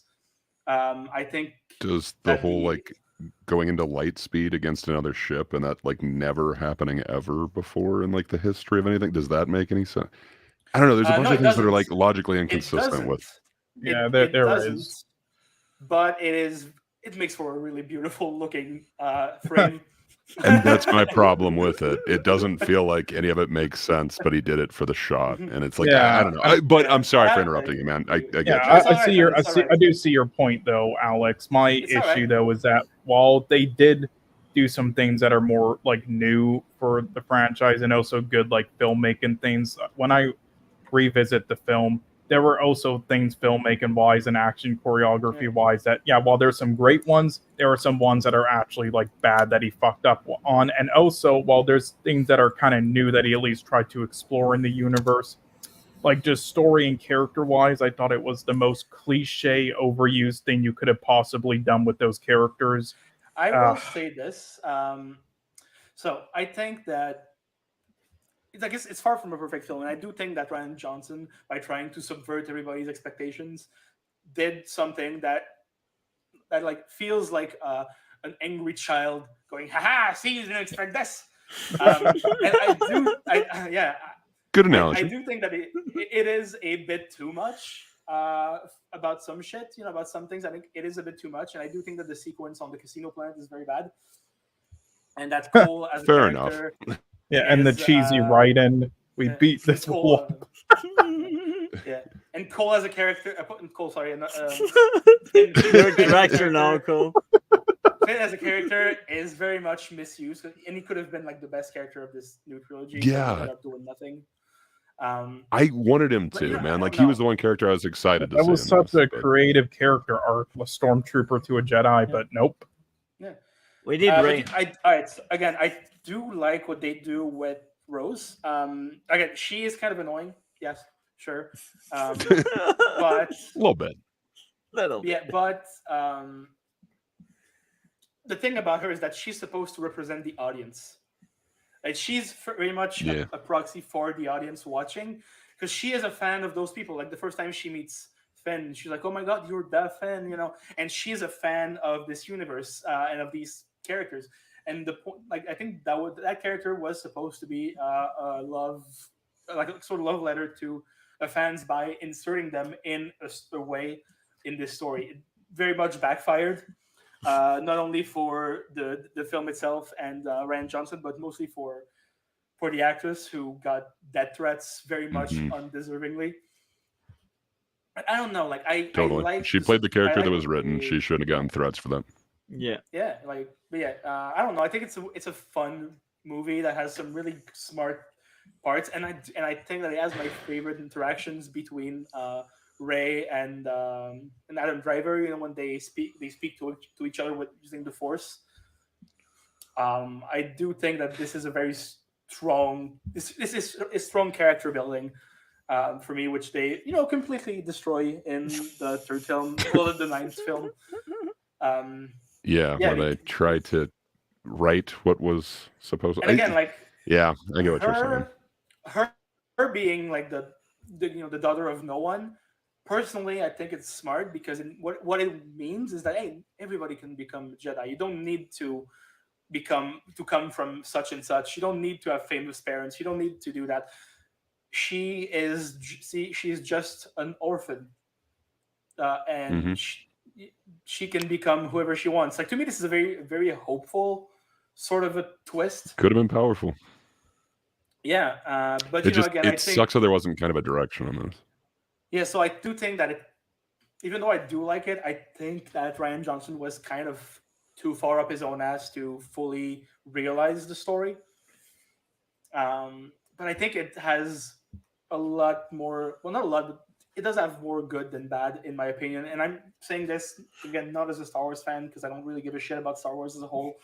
I'm saying this as a cinephile and a film fan. There we go. That's my tangent. Fair enough. On Star Wars. I think I like that. Sadly, I think I like it more than I like. Oh god damn it! Now I just forgot Snyder's stupid. Oh no, Snyder's. Yes, well, that is now I can't remember. A Child of Fire, like whatever the hell that stupid one was. That was like everybody's number one worst. Rebel Moon. Thank you. I would have liked to see his version of, like, his in a world of Star Wars, kind of like this Rebel Moon was Zack Snyder's version. Just sadly, I don't think one of the like main films, like if they gave him like an Andor or like some sub world in that universe, like I think that could have been so cool. I just the fact that you are using this iconic character that already has. Anyway. Oh, I'm sorry, I didn't mean that. So I don't know. I get what you're saying, and I'm not even a huge fan of Star Wars. I love the first three, and then the prequels just lost me. I was just completely out of it from there on. Yeah. But I had some hope that, like, hey, they're getting back to the main one. Yeah. No, I get you, man. And, like, I've said a bunch of shit to piss off Star Wars fans, too, because I don't like any of the prequels. And I think they just think the prequels are better because of the sequels, but they're still not great films. Like, that isn't, to me, what Star Wars should be. The silver lining with the prequels is they at least didn't ruin the franchise for them because they're in the past. Midichlorians, man, they ruined it for me. I don't know. They ruined it for me, so I was already tapped out by the time this happened. But I got to be honest, I liked Ryan Johnson's world a lot more than I like Zack Snyder's for Rebel Moon. I wish I could have experienced like his own version, and it wasn't him playing with these classic characters and doing things that seem wrong for them. But I mean, I agree. I think he's a better filmmaker than Zack Snyder. I agree. Anyhow, thank you for sharing. I like that part a lot. It will be clipped for sure now. I'm ready for the death threats. Anyhow, Dlord, do you want to add more about Iron Man 3? Yeah, we didn't even really get started too much on it, so I'm sure. Yeah. No, I mean it's an okay to me, right? In reality. But let me say this on the whole Star Wars thing. Right? Okay, the first three everyone goes through. Prequels weren't that bad. It's about the rise of the Empire. People get They weren't good. But right now we are They're back not at good, Iron they're Man not good. 3. But let me say, when you make a film Let on him- The let Last him have his- Jedi, let me just say this, because The Force Awakens was not that bad. It was an attempt, and we all thought they were going to go with the gray Jedi route. Okay? Because it was set up with Rebels. Then you bring in a director who knowingly, because you already had people warning signs inside The Force Awakens, what's a lightsaber? That should be your first clue. Then you bring in Rian Johnson, who did not care about the Star Wars franchise and told a story of his own. Which Again, is there's a fine, whole discussion. It's awful. But yeah, no. Iron Man 3 is like one of those. It's an okay film at the end. It's like, I put it as a good, as I said, it's a good action flick, but by this time in the MCU, I usually file that film is you're starting to get action films, and they're trying to adapt what they could adapt without having material. Because there's a lot of holes, like right before you get to Infinity War, that you need people, but it's like, sure. Yeah, but again, these are movies. They have to make choices. Like, they can't do everything because, first of all, if they do everything, no movie is going to come out because it's going to be too long and too expensive to make. And That's also, what they did for 10 years, Yeah. though. Maybe. I mean, they just set up shit. They just set up some shit in the first 10 years. All you have to do is So set it up wasn't 10 years Easter at this eggs. point because it was 2008 and this one's 2013. So that halfway 5 through years. 5 years. Yeah. So let's just say they're halfway. Let's say they had a long term. All you're trying to do is do Easter eggs. That's all you're going to do. Yeah, but that's bad. That's bad. That's not like it's yeah, not that's not filmmaking. movie. Yeah, it's not. Oh, you're movie gonna do. making. You're not gonna do hints that he collects stones off. No, Oh, sure, that you can do, but those are not Easter eggs. They're there to prepare for the future. But like just references for references' sake, that is not that is not filmmaking. the It's- reason why. Okay, let me say this. The reason why the original worked. All right. Mhm. The through at least Infinity War worked was because the fact that you had a plan, right? Yeah. You're going with, they knew, even let's say by the thing, you see the gauntlet in the Thor film, you see in Thor, so you know they were going to go for the Infinity Gauntlet. Yeah. But now the question is how they're going to get there. Now, towards some of the films are clearly better than others, explaining it, and it doesn't have to be 100%. Now, saying that you don't, I mean, you have to, like, if you're going to lay out a saga, that was the whole plan. Now, Yeah, but the MCU is a saga that refuses to be one because it cannot keep track of its own continuity. Since basically all of the films in one phase are being made at the same time, they're not very much able to follow their own continuity. Yeah. I mean, but it can if it's done with the right people. Just Agreed. saying. But that's not what they're doing, though. That's not what they're doing because they just want to release them as fast as they can. So, like, this is a saga that doesn't understand its own continuity because they're releasing everything at the same time, and the different teams do not talk to each other. Well, and it seemed to be a so- studio issue too. Like we were talking about with 2, they basically announced 2 was coming out before they'd ever talked to Favreau, before there was a script, before anything like that, and they already gave him less time than he had to work on the first one. So they were already on the outs with him for this one, and that's why he didn't come back for 3. Yeah. I mean, you got to understand, you can't. A lot of it came in with a theory, right? They're going to do. They were going to do. They were actually going to do it that way. So it's like saying, well, in theory, sure, you're at least going to find a way to do it. You can't use the director excuse that, oh, I didn't give this person a thing. Well, okay, maybe not. Well, the main problem is that the MCU is not controlled by the directors. It's controlled by Kevin Feige, who is not a director. He's not very much creative. He's not a creative. He is a producer. His main goal and his main thing is to make money. You get it done, release the movies, make money. Like, he's not a creative dude, and I do not really think that he gives a shit about the MCU as films. He just wants them out to be able to please the investors. That's okay. So if you're gonna go with me and Gray, I think covered this on one of our things. Hopefully, when the news thing is coming. So, Tito Waititi, basically, who did the crappy Thor movies, basically, his excuse was he was broke and he needed money, so he did all the shitty Thor movies.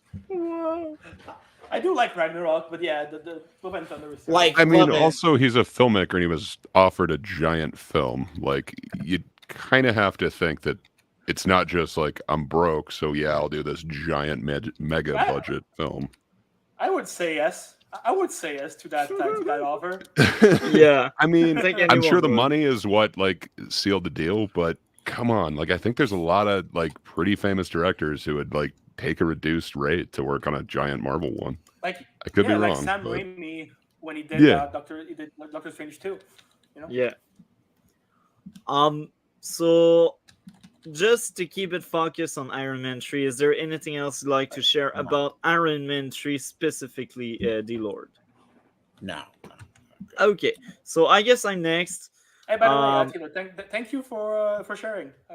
Thank you. This was fun. I like talking to people with different opinions. Yeah. So thank you for sharing, Dlord. I agree. That's amazing.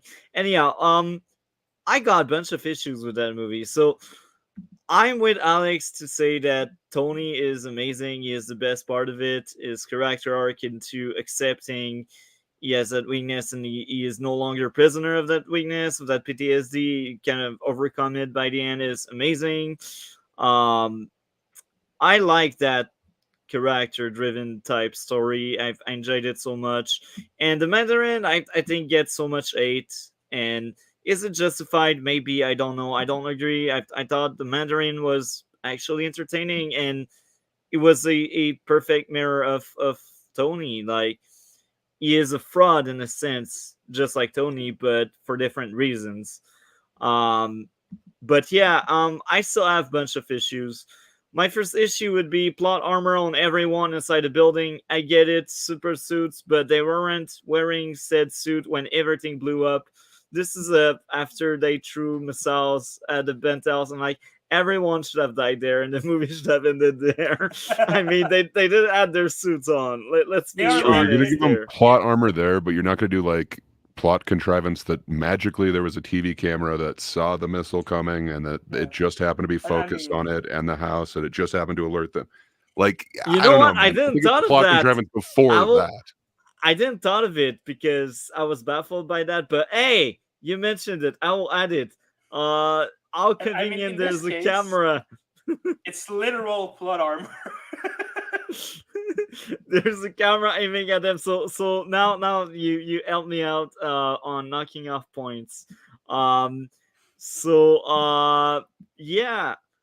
I will add this in my issues because it's fair shot, plot convenience, camera aiming at missiles. Anyhow, that was my first issue, and thank you, Gray, for adding to the crazy content. Next up would be the humor wasn't great in the sequence with the kid after Tony crashed in the winter world or the winter country, whatever. I don't know where that was, but humor felt off. Next up would be can't aim. Tony plot armor is also huge. So that was by the bar scene where they have shotguns, or I can't remember. They keep shooting, but they don't hit. That's annoying. Next up would be the cheesy line didn't land. There was a that was about pizza, I can bet, or something about cheese. I can't remember. It tried to be self-aware of how cheesy a joke was. I can't remember the exact word they used, but they made a cheesy joke about cheese, basically. And I thought that was horrendous. You're laughing, but that's I straight don't up from remember the that movie. I don't remember the joke. That's straight up from the movie. I just can't remember the exact wording, but I rolled my eyes. I was like, what's that shit, man? Yeah, Why? that's a you problem though. Like comedy is subjective. So it happens that you walk right into this one. I've dated hotter chicks than you. And then Brant says, "Is that all you've got? A cheap trick and a cheesy one-liner?" And then Tony Stark says, Ah, nice. "Sweetheart, that could have been the name of my autobiography." That's not just a joke about cheesiness. Like, I'm sorry, man, I disagree with you. There's a reason why that is like literally on that's a good line. IMDb is like the #1 quote from it. Like, I don't know, man. I don't think you It's a can good take line. off points for that. Next up would be Tony Fan is unbearable. He's just a plot device making unfunny jokes. That was in the van. I was rolling my eyes so much. It was like, no, just no, it doesn't work. Next up would be not funny. That's after that, I guess. Next up would be plot armor on Tony, best friend. I can't remember. Rhodey, is that Rhodey's name? Yeah, Rhodey. Yeah, there was plot armor on him. I can't remember when exactly, but that was near the end of the movie because that's near the end of my notes. Next up would be nobody can aim on the big shootout. So that was at the very end of the movie. Like everything blows up and like no meaningful character dies on the big shootout. Yeah. So these are my issues. But again, I admit I'm with Alex when it comes to Tony. Tony had amazing material in this movie. I liked it so much. Mandarin as well was enjoyable. And one of my favorite sequence was when Tony was trying to save everyone, and that was creative and it kind of made sense. I think it was well made and well done. And that's surprising because that kind of things where people are free falling, it's really hard to make it work, but I think they did. So yeah, what else? I'm reading through my notes right now. So in my notes I keep saying Tony dealing with PTSD was great, and Tony opening up to his GF was endearing. So every moment where Tony kind of admits something to someone is well made. So again, Tony carries the movie, and it's amazing. Another thing would be Tony nightmares that were well shown and told. Appy fighting someone was entertaining. That was early in the movie. The action was great. Pepper, as usual, she is like a pillar, I think, of the Iron Man movies. Yeah, even though Gwyneth Paltrow was an insane person. I also enjoyed the action again. I repeat myself. And the stunt work was well made. And I also enjoyed how Tony is more than just a suit. He is a genius, a billionaire. He's like, there are so many layers to him. He's more than just. He's more than a suit. He's a billionaire. Like he made out of scratch new tech, new weapons. That was creative. That was it's no element that he's creating though. Come on, this is not. Come on. He's making like non-lethal weapons with like scratch, bro. That's like amazing. I enjoyed it so much. I think Tony is the best character in the MCU. Anyhow, I don't have much more to say. I enjoyed it. Even if it was a bad movie, I enjoyed it. So yeah, Dre, you're next. I think you're the last one that I haven't spoke about. Yeah. It's not a bad movie though. You're wrong. It's not a bad movie. We disagree. So prior to the MCU, I absolutely hated Iron Man, with the exception of the 1996 Ghostface Killah album entitled Iron Man. So I thought it was such a cheesy comic, both him and Thor. I didn't get it. I love the Ozzy song.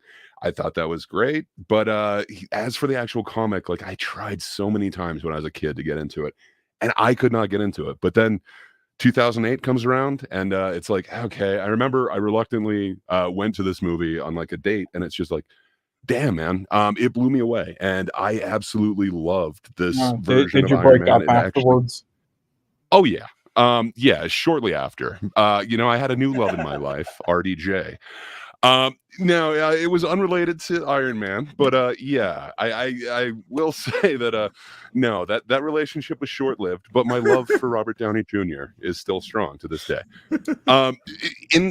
In such that I loved Shane Black's prior film to this, Kiss Kiss Bang Bang.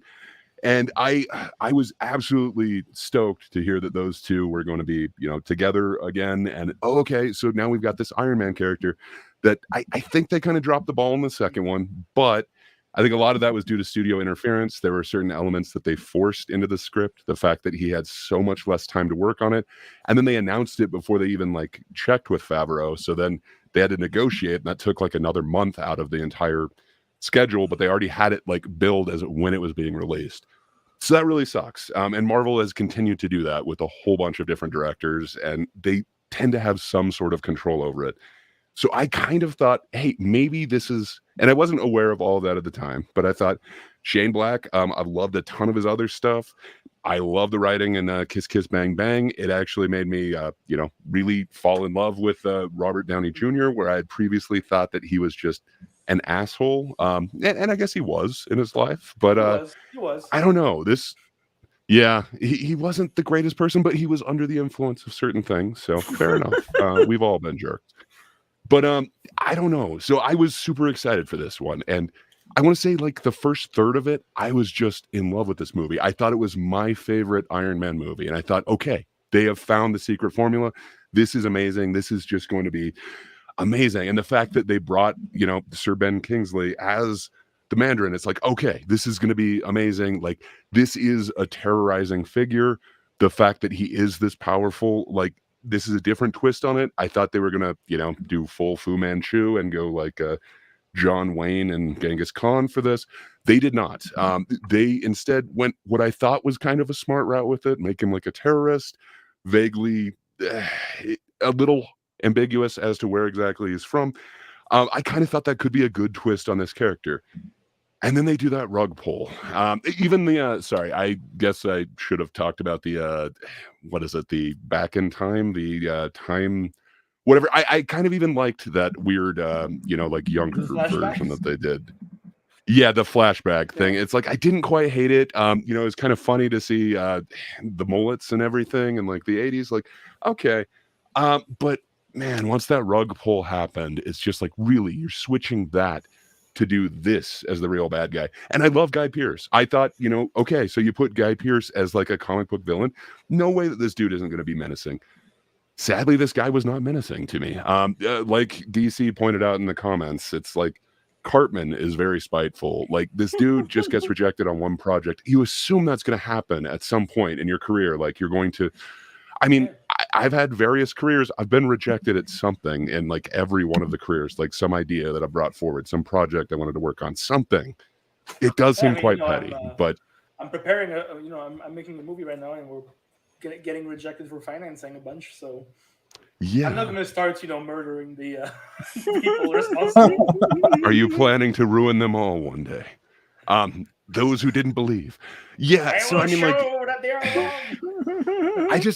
I wanted that Ben Kingsley character, not the actor, not Trevor Slattery, but I wanted that Mandarin character. I thought it was menacing, and I thought the way that they did it was new in a good way. And I don't know. They had me, and then they just completely lost me, and it sucks. I don't know how much, studio interference was in there, but I have to think some of the actual comedy that he wanted to do probably got stripped out of this. Just when I look at his other films, maybe I'm wrong. Maybe, Kiss Kiss Bang Bang was an aberration or something, but I would have thought there would be a little bit more snappy comedy, kind of like what we got in the original Iron Man one. I didn't hate it as much as Multi happened to. I actually liked the cheesy line, like the that could have been the name of my autobiography. Like, that is kind of a trope now, but this was like 2012. This is like 12 years ago. I swear I've heard that joke like 10 times since then. I think this was the first time that I'd heard it. I could be wrong. I've got a lot of issues with a lot of the plot. I have issues with some of the battle scenes as well. We really don't get to know these awesome armors, where apparently he had one for each, perceived flaw or threat that he was going to experience. I think that was a time to show off some really cool armor, and that action scene could have been awesome, but instead it just came off as this giant CG battle to me, where I don't know, when you look at that first Iron Man, he did everything so practically, like the weird effects where he's like slamming into the wall and stuff. It's just CG assisted, but they had like real costumes. I don't know. I guess I wanted more from the CG, the giant battle with all the suits. I guess, it would be hard to put an actor in every one of those, but damn, I think it would have added a ton more to it for me. But I have a few other issues with this one as well. But man, it was such a letdown. I really, really wanted something amazing, and I thought I had that with like the first third of this. And after that rug pull, I don't know. I thought they had it right for me, and just it misses on so many levels for me. Cinematically, I think it looks beautiful. I wouldn't change much of the shots, other than I wish they used more practical effects. I thought the score was pretty awesome. I like the idea of the trauma, and I like, they set it up in the previous one. I guess this is him trying to answer the question that they set up. Is it the man or the suit? I like that. That seems like an awesome battle. I think, the PTSD thing, that seems awesome. Like, all of this works for me. I just wish the execution was a little bit better, but maybe it's subjective. I can't tell him exactly where he should have changed it. Just, it didn't quite work for me. And I think it was mainly that Mandarin rug pull for me that totally polarized me against this. Like, really, you're going to do that? But it's a personal thing. I can understand why you like it. I love some of those Shane Black movies, and I try to explain why I love Kiss Kiss Bang Bang to so many people, and it's kind of hard to explain. It works for me on every level, where this one just seemed to miss on quite a few for me. But I don't think it's a bad movie. I think it's okay. I know it's not the worst MCU movie, but I thought they got Iron Man right, and then sadly for me, they didn't by the end. But it's subjective, and it's just my personal opinion. Yeah, that's fair, man. That's totally fair. That is totally fair. Oh my! Why, they're the greatest studio. Yeah, like, be conservative, my friend. Put aside your belief. And you guys need to. Here's the thing: you guys need to make the opinion. I'm sure you were all cheering as John Cena did the gay kink shaming across the stage. No, because I hate John Cena. So looks like we have a special guest as well. Yeah. So, no, I mean backstage we've got another guest. It looks like. Wait, what? Oh, what? Wait, what? Oh, who is it? Oh, I just realized. Welcome. Shouldn't have brought attention to me being here.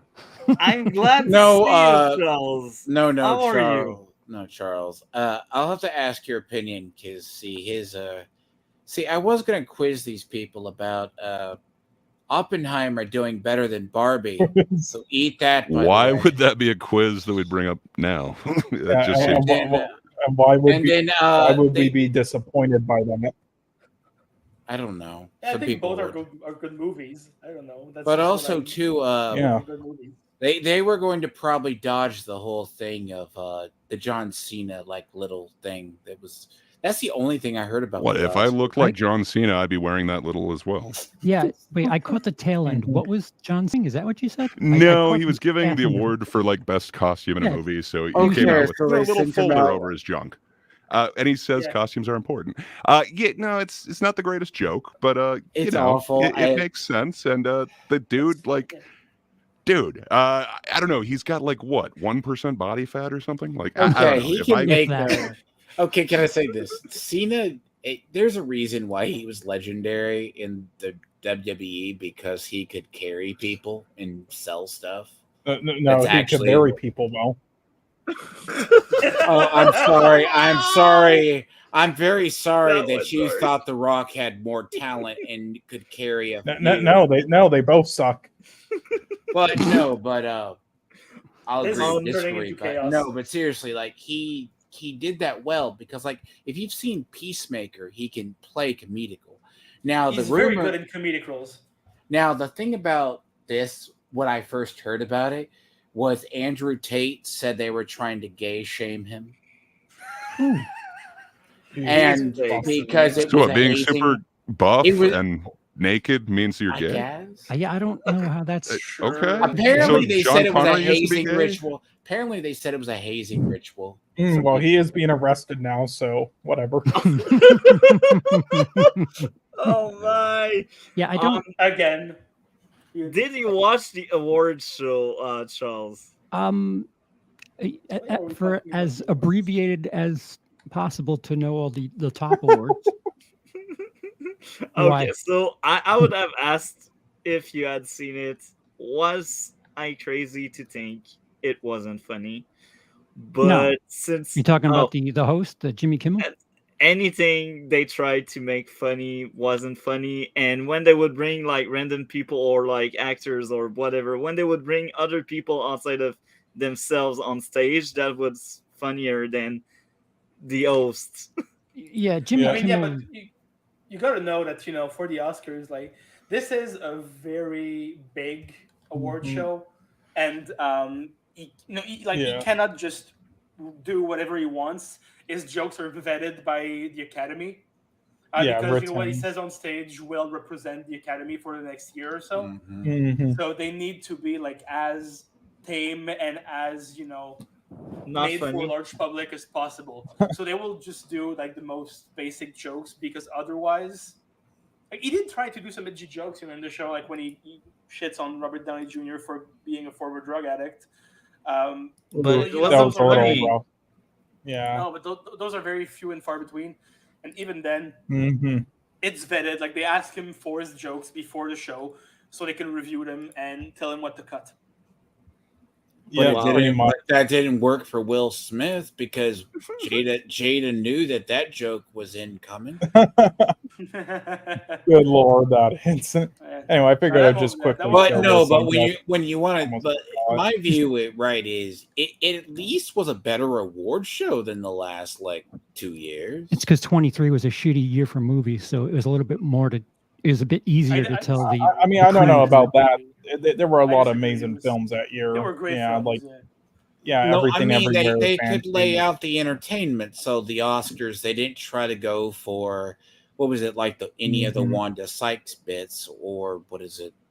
Oh no! What I was saying was 23. It was this Oscars from last night, 2 nights ago. Jesus, it was an easier year to see the quality from everything else, because it was a bad year for mainstream. And and they're not going to bring up Ryan Gosling singing with that was dope. The goose got robbed.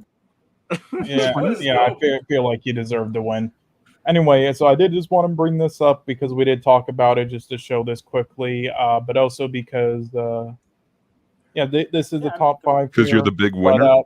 Well, sadly, I knew this would happen because I did research. You guys did pretty well too. But yeah, I did want to bring this up because now this is for out of all the categories, but I did say documentaries and shorts wouldn't count because you guys haven't seen enough of them. So we're mainly going off of this one. Yes, and so here's the thing. My friend Calvin doesn't have social media, so I'm not counting him. And Tony, okay, he didn't actually submit anything. I was just trolling with him and decided to do this as a joke. So basically, Multi, you got last place. So you're a big loser. Why am I not surprised? I'm actually surprised I'm there because I haven't seen any of these shorts or documentaries. So to be honest, I wasn't surprised either. I've heard your take on Godfather. You know what's funny though? There is it is weird that sometimes when you do have good movies, they actually reward them. That's probably what was good about the inherent Oscars, at least from what I saw. The Oscars. If you really wish to get into the Oscars standards, maybe. Well, I mean, there's times where they screw up and they do IOU awards. Like DiCaprio shouldn't have won the year that he won, but he should well, have they won did a it this bunch of year. years where he didn't. Sorry, I thought they did it this year with Robert Downey Jr. Like it's With the controversial. IOU Oscar? People loved him a lot, but to me, it was just a typical Robert Downey Jr. performance with like a hair cap, and he just got all the awards and stuff because out of all the supporting actors, he had the most screen time, so they pushed him. Like I didn't think it was anything special. I thought Charles Melton from May December and many other actors were far You should better. have gotten that. Yeah, I haven't seen May kind of- December. It's excellent. It's You excellent. should. That's Also, a good movie. It's not. Also, hi, it's not nice to here meet yet. you, Charles. It's Hi, the nice to first meet time you. that, Sorry. Yeah, I still love your popcorn maker. Oh, You know, It's his bona fide. And also, Yeah. May December is on Netflix if you want to watch it. It's on Now- Netflix. in the UK? I don't know if it's Maybe. there in the UK, but it is a Netflix original. So Yeah. I think it would make sense that it would be there. It's not as of whenever they announced the Oscars, but I certainly could have been put up recently. I'm I mean, you stuck can in check, but it's a very good the movie. the home world right now. So, since we speak about 2023 movies, I am wondering, Charles, what was your favorite and least favorite movie of 2023, and why? Because that's always the most interesting part. Well, we'd have to Pressure. bring it to a screeching halt because I'm here. I just I can go straight off my list if you want me to. Yeah, that could be Yeah. interesting. I mean, in the meantime, yes. if you want, we could just quickly say our Yes. ratings for Iron Man 3. Yes, please Yeah, go. no, yeah, I- we I actually would give goes this- up on Iron Man 3, actually. Yeah, so Yeah, any thoughts? I'll give it a any- 5.5. But yeah. Okay. So Charles, any thoughts about Iron I Man gotta 3? get back to. Oh no, continue. I don't want to. Go ahead. You guys talk about it. I didn't study it, so my Okay. memory's shit. Okay. No, I will say too, by the way, there's also a story I heard as well, because apparently, as good as Shogun is, some writer decided. Why do you bring this up every week, bro? I We do. don't care about No. Shogun. No, you're gonna. No, apparently somebody said, because it's based on historical Japan, Whoa. basically, that it's not a good show because it doesn't have a black samurai, I mean, that We would saw make that. it better, and but it's based in 16. back to Iron Leave Man that 3. corner of the internet, bro. So I would give it like a 6.5. I really wanted to love it. I think like a third of this is an amazing movie, but for me, This it is just chaos. falls flat. This is totally chaos. You added a timestamp. Yeah. Oh because yeah, I need to mark again, it down. 5.5. 5.5 This was is- solid, but yeah, it could have been better. Keep This in is mind, totally chaos. I will do a 20 hours compilation ish. So This is yeah, gonna be no one is gonna watch 20 hours of I us don't care. talking about I'm movies. doing it. Yeah. When it comes to me, 20 Iron Man hours and 3, not funny. so savage, Cole. So just in terms of enjoyment and entertainment, I would say Iron Man 3 is a 6 or a 7, but I gotta be honest, as a reviewer and someone that like to tear apart stuff that I feel like deserves to be torn apart. I think it's more deserving of 4 out of 10. So I enjoyed it more than I think the movie is worth for. So I do think it's a bad movie, but I've enjoyed it. So that's another case where it's a bad movie I liked. So Dlord, what would be your grade out of 10 for Iron Man 3? I'll be generous. To me, it's like a 5. All right. Now the thing about Shogun. No, I brought that story up because it's funny, because the people who cover pop culture. Why did you bring Shogun back up? Yeah. No, it's funny. That's an actual Mute story, him. by the way. Mute him. It's okay. We'll get So Alex, what would be your grade? You liked it the so- most. Yeah, I know. I'm very controversial in that take of actually really liking this fucking thing. But yeah, for me, it's an 8. I really liked it for all the reasons that I said. Okay, that's interesting. So Charles, is your list ready? Yeah, I have the 52 movies I've seen that were released in 2023. I don't know if you want my top or my bottom or what. Top 10 and bottom 10. Bottom 10. Winnie the Pooh, Blood and Honey. That's the bottom of the barrel for me. 51 is Nefarious. 50 is Lady Ballers. 49 is Skinamarink. 48 is Sick Girl. 47 is Pet Cemetery Bloodlines. 46 is 65. That's hard to say. 45 is Meg 2. 44 is Five Nights at Freddy's. And 43 is Plane. Wow. Okay, All those that's are pretty interesting. valid, besides Skinamarink. So yeah, No, I think can understand Skinnamarink is somebody bad. enjoying it. I I think really he's can. right. I think Charles is right. Skinnamarink sucks. Plane. There is nothing scary about staring at a wall for 2 hours. Yeah, well, I I'm mean, I think wondering. it had great show and atmosphere, but no, I get why people hate it. My main gripe is that people went into it and then hated it without realizing that it's an art film. So you don't go into it expecting a horror No, I film. get It's it. an art experimental film. Yeah. I fully get it. So again, And as long as you understand that, then you can hate it. But I just hate yeah, the people I who don't agree. understand it's that. it's very much a movie, a horror movie of the internet era. It's about liminal spaces and about that that damn it. What's the type of horror? Not digital horror. The opposite. I forgot the name. Found footage? Come on. No. With the same thing that the back rooms is like. Like Luminous Space? Oh, yeah. Isn't that what it's called? You said it before.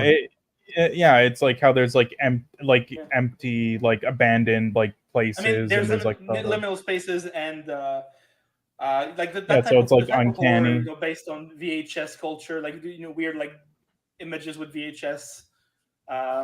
Look, Mhm. yeah, this is very much like, maybe it's because I grew up with VHS and shit like that, but I don't find that aesthetic very scary, because for me it was synonymous with, hey, I'm gonna watch The Cat in the Hat as a 7-year-old on my VHS player and have fun with it.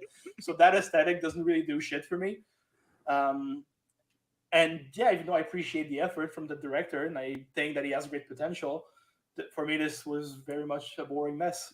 Yeah, And, it's definitely avant-garde. I feel like what I said about it was, if it were a YouTube video or a YouTube series, it'd be like right at home. I don't think that's something that, if you're going for storytelling, that's not the movie you want to sit in a theater for, where there's like no payoff for that.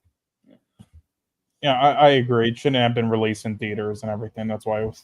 Yeah. Yeah, no, I understand people enjoying it. I really do. It's just doesn't do anything as far as redeem the money I spent on it. Yeah, totally. Red. What would be your top 10, Charles? All right, I'm going from the 10 or number 1. What am I doing? I'll count it From down. 10 to 1. All right, From 10 10 to to 1. 1. Go. 10 is American Fiction. 9 is Guardians 3. 8 is Mission Impossible, whatever the hell it's titled now, because it was a part Dead 1. Reckoning Part 1. Dead Yeah. Reckoning. 6 is The Covenant. Oh, wait. 8 is The Covenant. 6 is Poor Things. You skipped 5. 7. Oh, no, excuse me. 7 is The Covenant. 6 is Poor Things. I screwed up. I'm blind. 5 is Barbie. 4 is The Killer. 3 is Killers of the Flower Moon. 2 is Iron Claw. And 1 is Oppenheimer. Wow. I like yours, man. Like, We Dead could have- Reckoning is underrated. We could have a big debate about The Killer. I hate that movie with a passion. I also like The Killer, so you're not alone here. Oh, but you're in a weird, rarefied air of agreeing with Multi. Yeah, Yeah, pretty much. And you want to know something funny? So when we were reviewing The Killer, so I put it on the schedule. It wasn't supposed to come out until like 2 days later in the week on Netflix in HD. Mm-hmm. And Multi didn't realize that, so he saw the cam version, but he gave it a 10 anyway. So Thanks, Multi. Now I'm here with Godfather 3 for quality. I saw that movie. I saw The Killer in theaters, and I finished it fully angry, fully mad at the movie. Yeah, I like the dark humor in it. The fact that he just sets up so much and only to fail is kind of interesting. And you know what's funny? I'm glad that the humor worked for a comedian, because somebody said not funny, not funny, not funny. For me, the comedy doesn't really work. It comes out more pretentious than it needs to be. But Multi, who gave it a 10 out of 10, did not understand it was supposed to be funny. And that is my favorite thing to come out of this. Pretty sure the And he words also not didn't funny, see it not funny, not properly. funny came up. dark it's like, humor. you watch it in HD, Multi, before deciding if it's a 10 or not. No, it's a 10. I'm scared to rewatch it because of Alex. Because after he framed it this way, I'm like, no, I don't want to ruin the image of the movie I Like, got. the Multi, idea is have that you- you're supposed to mock him. He's supposed to be an idiot Right, because right. he keeps breaking his own rules and he keeps failing at what he's trying to do. But he never loses his sense of self-importance. And that's the joke. Like, it's supposed to be the movie is mocking the main character. That's what it's supposed to be. The tone of the movie is basically that of what he's trying to tell you he is, but his actions and things that are playing out are darkly funny. He makes himself seem like this important hitman, but I laughed so hard when that guy drowned, and because he accidentally killed him too soon, and when he accidentally shot the girl, and he's just like, "Fuck." This I admit, I was laughing on that. When Yeah, it's like he gave a 15-minute monologue in the intro of him jerking himself off, and then Vince just shot it, just like, "Fuck."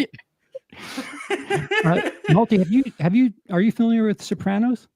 I've heard about it, but I haven't seen. Okay, well, that's another one that a lot of people like it and don't understand that it's at its core, it's a dark humor. It's very dark humor, Sopranos. And Awesome. It is, to me, it's an amazing ending. People shout on the ending. I think it's great. Yeah, I like the openness of it. There's other interpretations, but I think it's definitely obvious what it's supposed to be. But I don't know. That one's not as divisive as some of the endings to some of the other shows. Can you be here more often, Charles? Like, you're more entertaining than Multi. Oh, so savage, dude! I love you. I love you. It's a joke. I have a conflict of interest right now. I love you, man. It's fully a joke. No, go backstage again. Our view count might go up. Okay. Finally. You're the host now, Charles. But it's fully a joke, man. I really hope you're not. Yeah. You know me, Alex. Like, remember when we were doing our best and worst, and I was just making funny names. Yeah. So, yeah, satire is important, and laughing at yourself is also. Yeah, and laughing at shitty filmmakers like Multi. Your cam literally looks like a Zack Snyder film. How blurry it is. Wow, that is so mean. So savage. Wow. What did I walk into here? Just the usual Tuesdays. And what happened? Where did T-Mac go? He left. Just like later. Yeah, he had to go, I guess. But all right, so can we keep going on the roster of this week? So I will ask Charles, do you have good memories of Dr. No? Have you seen Dr. No? That's more the question. No, I have the entire Bond set here, and I have not. I've seen some of the recent ones, but I keep meaning to go back and check out Connery, but I'm in the dark here. Oh, are you joking? Like, I'm not joking. We were kind of at the same place because I also have that set that you're talking about, and I've had it for like 10 years and never opened it. So now I felt like it was the right time because we are covering all of the Bond films, and I watched Dr. No, and then I regretted my purchase from 10 years ago. I like that movie. Stop blasting it. It's no Goldfinger. So okay. Have you seen The Amazing Spider-Man 2? Oh wait, this is the first one we're talking about. Yeah, we're not on 2 yet. The first one. I haven't seen 2. Don't bring the show to a halt just because I'm here. No, that's basically one. That's one of the next. That's one of the next few topics. That's why I'm asking. Have you seen the first Amazing Spider-Man? I have. Am I fresh with it? No. Okay. Have you seen The Walking Dead season 2? Yes. Yes. Yeah. Okay. Have you? Oh, you did. Have you seen the documentary The Imposter? What's it about? It's about the disappearance of a kid named Nicholas Barkley in Texas, and a French con artist like pretended to be him, like years after his disappearance. Oh. And No. It would stand out to you if you'd seen it. Yeah. it's a very good documentary, even though Multi doesn't like good movies. Uh, have you seen the What about- Beekeeper? No, that's this year. What isn't about- it? Yeah. What about Lisa Frankenstein? Nope. Okay, Okay. then. Oh, Did you this see is like Iron hanging Man around. 3? Yes, I seen it, but did, it's far, I think, based on what you said. Okay, so How many of the 17 movies that you have left on your list should I familiarize myself with? To be honest, So next, on my list, there's one that you should have seen, but other than that, I don't know. Doctor No? and Amazing Spider-Man. I should. I have seen it. I mean, I have it. I can probably go throw it on. yeah. So you can that's say, the even though next you haven't topic. seen, Uh, Amazing Spider-Man. yeah. Yeah. Well, I do have to Go go now, unfortunately. Okay. Yeah. Well, cool. See, That you was wasted time on me, Multi. that was amazing having you on, Cole. And again, as a reminder, Cole, even if you won't be as available as you used to be, there will always be a place for you here. Come back whenever, dude. When when Yeah, you of feel like course. you got the time, there's always a place for Cole. Yeah, of course. It's like it's and I not say like, you this- know. Oh I yeah. say this as a guy who you've known for a month and a half, and who's never been on this show before that.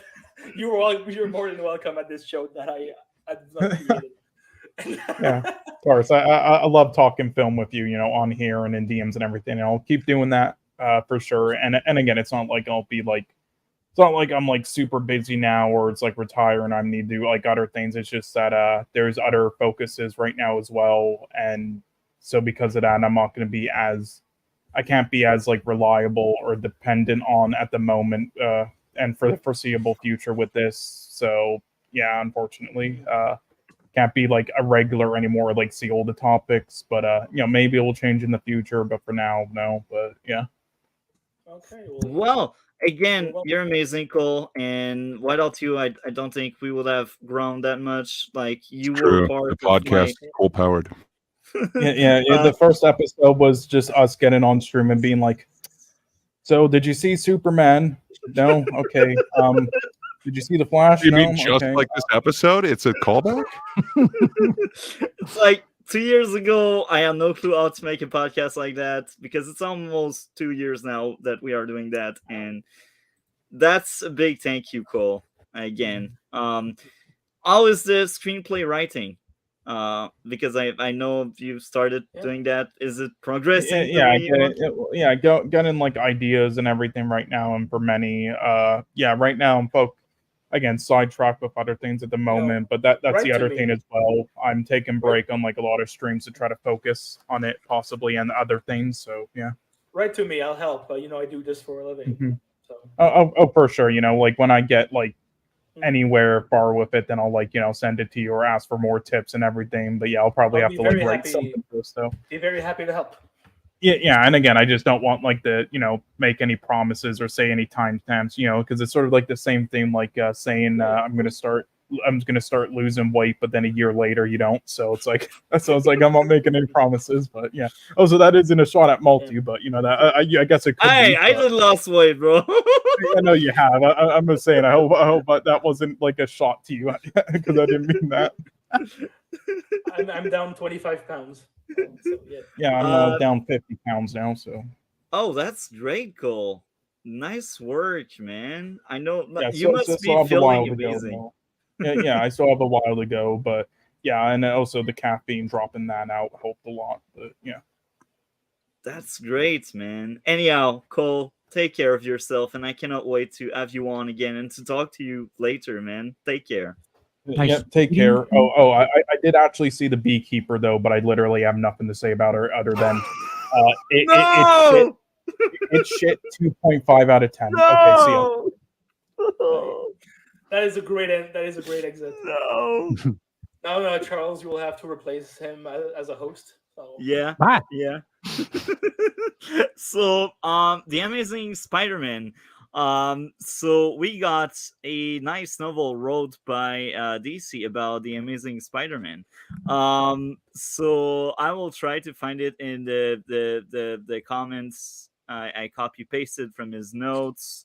Where is it? We can Dang. go, while you try to do that, the others can go, Yeah, actually, Charles, you're first. What did you think of the first The Amazing Spider-Man? You know, this thing that you said you didn't remember a lot? go talk about it right now. For, you have at least, you need to talk for at least 10 minutes. I will set the timer. I remember not liking the first one, and I remember thinking the second one could only get better and being shocked at how wrong I was. That's basically all I remember about these movies. And then when the most recent Spider-Man came out, and I was like, oh yeah, he was in those other Spider-Man movies that I utterly don't remember. So there's my connection. Was that 10 minutes? Yeah, it was 10 minutes. You're good. You're good. If we make it like it half the time, like fair- slow-mo, like Snyder does all the time, I think it can make like 5 minutes maybe. Yeah, and to be fair, saying that you can't remember any of them is better than just saying not funny, not funny, not funny, not funny, not funny. Yeah, well, I not to stampede on your riff on multi. I don't like bullshitting if I don't remember something. I don't have a problem saying I don't remember, especially with other people here to talk about it. Yeah, of course. So please run amok. I am nobody. So I found DC notes, and I will read out the first two blocks. So this is DC talking right now. Not the best film at all, especially if you compare it to the Sam Raimi films after watching them, but I didn't think it was as bad as people said, unlike the second film. People had a slight issue with Andrew Garfield not being a good fit in a role where it's believable that it get bullied by everyone in high school or college. I don't fully agree with that. The way Andrew Garfield sold it made it believable, and it isn't a realistic thing to me anyway. So I will build on that, and then I will share some of my thoughts about the Amazing Spider-Man. So I feel like what they made interesting with this movie, like at first he wasn't really that bullied, but when he was a witness to people bullying others, this is when he kind of stepped in, and then he became a target. Yep. So that was something interesting. That was a good spin. I enjoyed a lot. Like Absolutely. he will stand up to others even before he had powers, and this is why he became kind of a target, and that was a fun twist. I like that. I agree. So that's what I wanted to add here.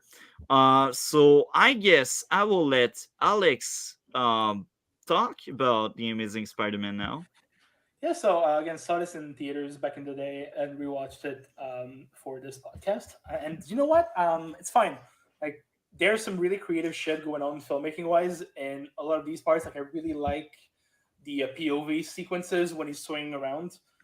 I think those are very fun, very creative, and yeah, Peter, being instead of being bullied himself, being a defender of the bullied is a very smart way to build his character, and a good change if you want to make it more original, than the Raimi ones. But I don't like to compare. I think this thing can stand on its own two legs. And when he does start to get bullied, yeah, sure. I guess it's not believable that this good-looking sports guy who is good at basketball, as skateboard, and is also an amazing artist and great at science is such a loser. Like, that's not very believable that they would think of him as a loser because of that. But the way they build this character in the first act works really well, in my opinion. Especially when it comes to his relationship with Gwen Stacy, played by Emma Stone, who is to me the best part of these two movies. She nails the part. She's funny, she's cute, like she's well written. You like her like right away. And, Andrew Garfield is an amazing actor. I think by now he doesn't need to prove himself anymore. And like this was like I think him really hitting the mainstream for the first time. Even though like he had won an Oscar for The Social Network 2 years before that, but still it's kind of a niche subject. Let everyone decide. And it's the first time that he was really revealed to a larger public, and he nailed it. He really nailed this performance. But I do have some problem with the writing, especially when it comes to the villain. who really doesn't have a lot of depth. He's very much your run-of-the-mill evil scientist. That's not very interesting. With the bad evil plan to turn everybody into giant mutant lizards, which would have been interesting to see fulfilled at the end. Like maybe that should have been like the ending where everyone's turning into lizards and he has to fight them off and figure a way to turn them back. But yeah, I don't think he was a very good villain, despite Rhys Ifans being an excellent actor. And trying his goddamn best. I do like Captain Stacy's his character, and how he builds a relationship with Peter and Spider-Man as the movie goes on. I think it's pretty well made, and that does have kind of an impact for me at the end of the film.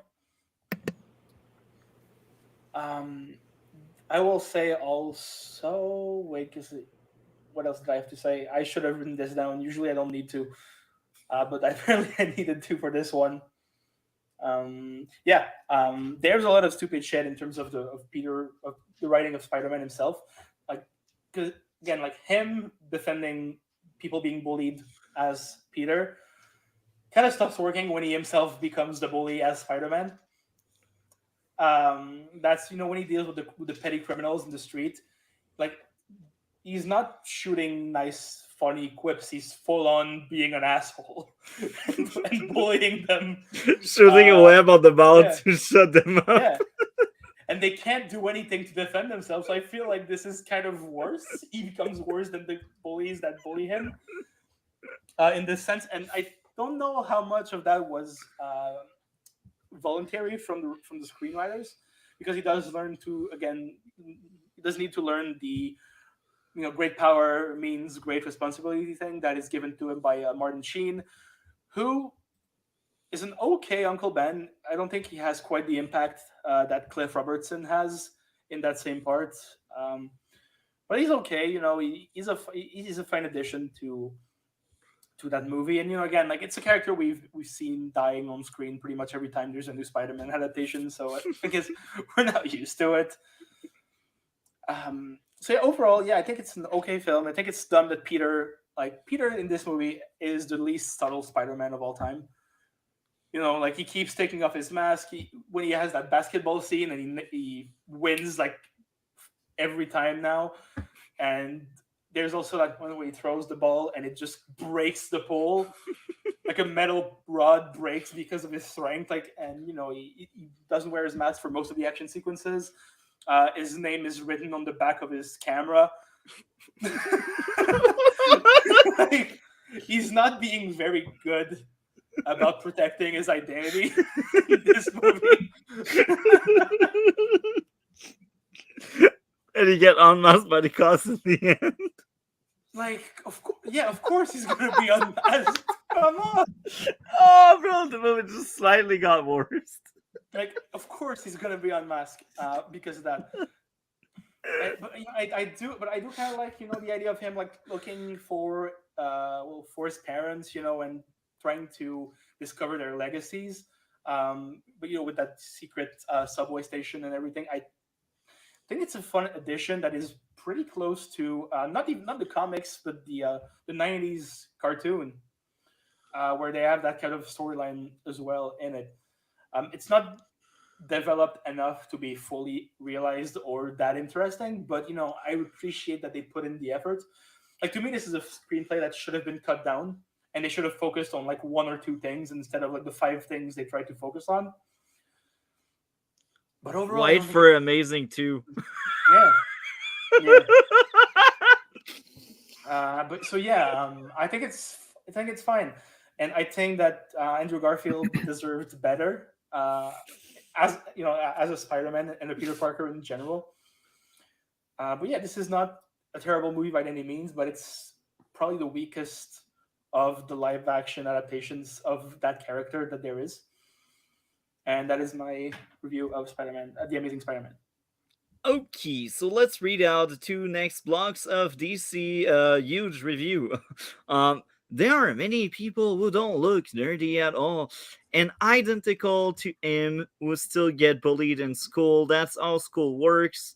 They mock people if you're shy or softly spoken, and for other reasons.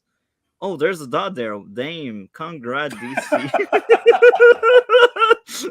Sorry, DC. Like, I mentioned dots earlier. I mentioned it again. But something that I thought he played well to the character, and where you clearly feel he has a bit damaged by an incident growing up, and why he also acts a bit like a punk, socially awkward, thinks he is cool. Well, actually, He is cool. on paper he is cool. Yeah, Cool. on paper he is cool. Like, Like, he's got a skateboard. He's good looking. He's very smart. He's also He's an artist. cool. Like, this is a cool guy. I wish I was like that in high school. The movie tried to depict him otherwise, and actually that's an issue I only start thinking about when we talked about the movie. But yeah, which are the tropes other people in this situation have and make them easy targets for bullies to go after them? Yeah, that's true. But again, in this movie, the reason why he got picked on is because he defended others. So I realized there's only 3 more blocks for actually no. I think there's more. Yeah, damn. Okay. So I will keep the rest for a bit later, and I will let Gray talk on that. Gray, what did you think of The Amazing Spider-Man? I didn't think it was so amazing. That's kind of my whole summary of it. There's certain actors that did really well in this. I do like Emma Stone as Gwen Stacy. I don't hate the acting of Rhys Ifans as the Lizard, but I do wish they gave him a little bit more. I guess I don't hate Martin Sheen as Uncle Ben, but I really like Sally Field as Aunt May. I think this is the best on film depiction of Aunt May and the closest to what I picture from my I don't know, own headcanon of her, I guess, from the comics and from like the old TV show, the old cartoon, I should say, not that super fun TV show, but the cartoon, where I felt like it didn't work for me how Aunt May treated him in the Raimi series, and then I really do not like the Aunt May from the new one. That's not my Aunt May. That's just not how I picture her. But yeah, there's other she can actors. Be my Aunt May anytime. She could be my Aunt May. Don't get me wrong. That's just not what I picture for the character. She does not match any of the details that we'd have on that call sheet, if you will. But yeah, there's certain characters that really don't work for me. Captain Stacy, I do not see Dennis Leary as like the head of police or a seasoned detective, if you will. There's other ones that don't quite work out for me. I didn't really like the casting of Campbell Scott as Richard Parker, the father. I don't like the ways that they kind of twisted some of the backstory to now, he was working on the Special Spider project. I don't know. I liked it more as we just don't know them. He doesn't really know them. But the way that they're kind of tying that back in and then making this super, I don't know. Yeah. Mom searching spiders. Yes, it brings up Madam Web trauma for me. Not having seen this until after I'd seen Madam Web, it's like no more of that. But yeah, there's parts of this that do work for me, and there's parts of it that really don't. I don't see him as the nerdy type. I do think that Tobey Maguire did more of a live action one. Like, yeah, I can see that dude getting bullied, where I would have an issue with this. But like Flash Thompson in this is so much better than I believe that was also Topher Grace's character in the other one. Wasn't that also Flash? Or am I no, it was Flash was Joe Manganiello. Oh, you're totally right. I totally forgot about that. Okay, I take that back. He worked as Flash. Yeah, I've got issues with this movie. I guess I don't see this as my type of Spider-Man story. I don't think the Raimi ones were perfect, but they had a certain amount of like Raiminess to them that there's redeeming quality. I really like a lot of his shots and a lot of the weird ways he uses the camera.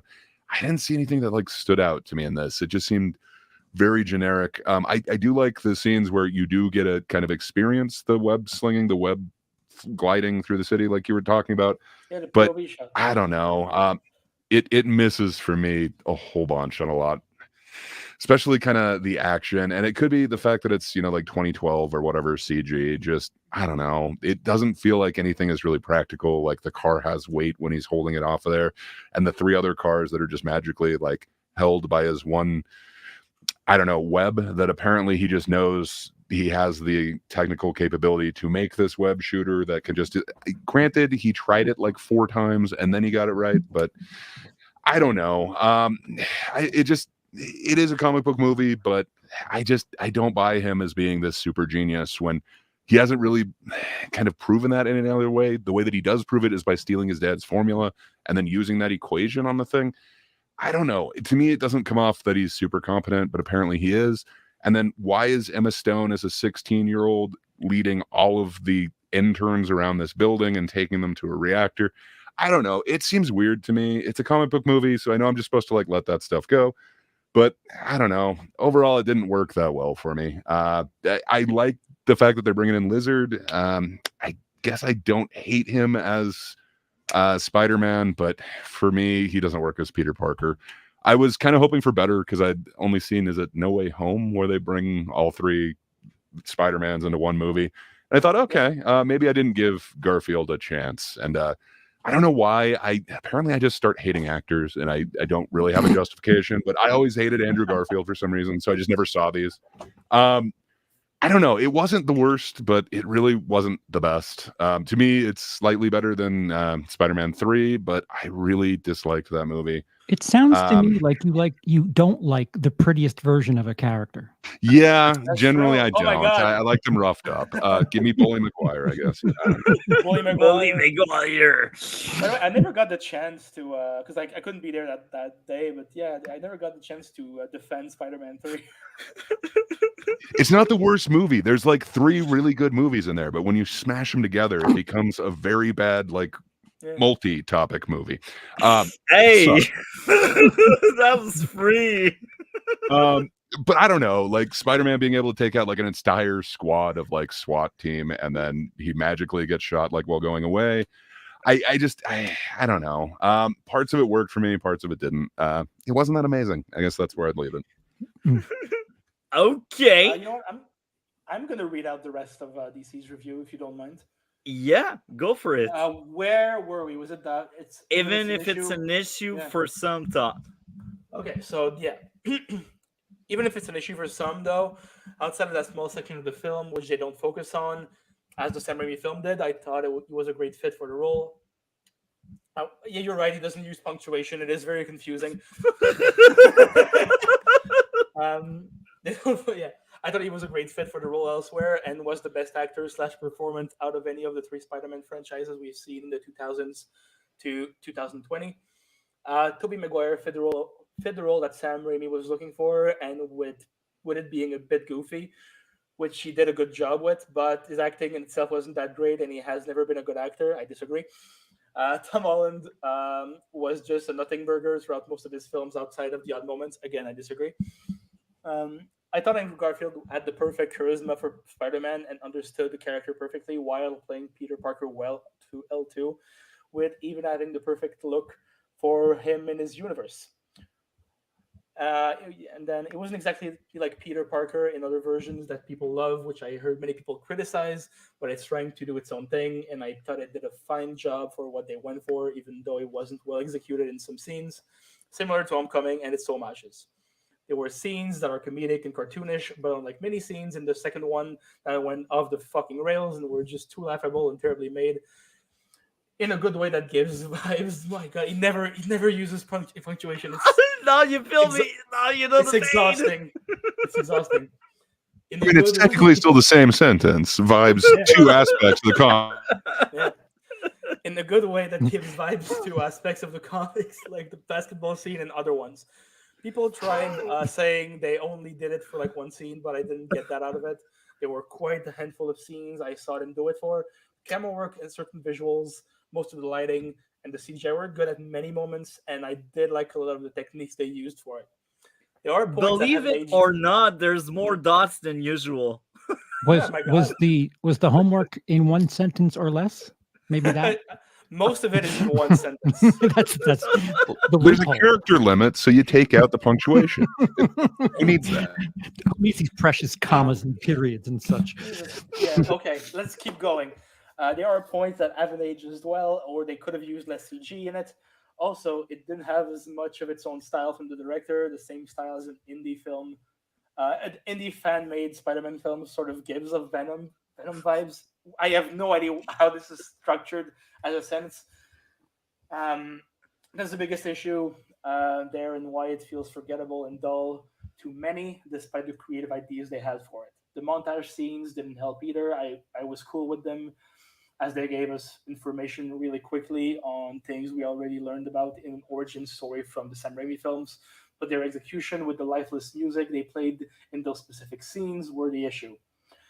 If you want to be generous to it, though, you could say that the music choices and the style of it fits with the world they built. And as a struggling student, the 2010s, well, I'll agree with it at certain sections of the film, but it is reaching a bit too much. A lot of people hated how dark the scenes were instead of having bright lights because of the character. Again, though, in this world from the comics and with what they're going for, I did not hate it. They still respect aspects from the completely colorful Spider-Man character too, so they understood what they're changing and how to make it work, unlike Zack Snyder, who never tries to understand the source material before making changes. Thank you! Thank you so much. Yes, fuck Zack Snyder for that. Which results in the new ideas and subverting people's expectations just coming off as incoherent, terrible, and even more cliche/overdone than the ideas he claimed were outdated. However, what I will say is they still could have toned it down a bit to where it would still work as the Spider-Man 2018 video game did. The action scenes were well done for the most part, and there were some creative aspects and symbols, something they tried to do in the second one also, but came off as a bit too much and corny in its execution. And a few good set pieces, even if they weren't anywhere near the quality of the set pieces in Spider-Man 2002 and Spider-Man 2. I still appreciate that the director, Mark Webb, realized it's stupid to try to do something similar to the Raimi films and went with his own vision from the other comics instead and explored other things with the character. My God, this is such a long review. I feel like I'm reading something I wrote. I think I messed up somewhere because I think I mashed up DC and Cole's thoughts because I'm reading as you read, and I just realized I think I may have messed up. Very professional. Okay. I mixed up reviews. Yes, I'm going down, and this just keeps going and keeps going. I think I messed up. I think we can stop there. Yeah, I think the bulk of his he didn't like it. Of his review is pretty clear. He didn't like it. But yeah, I'm very sad that he's not here right now.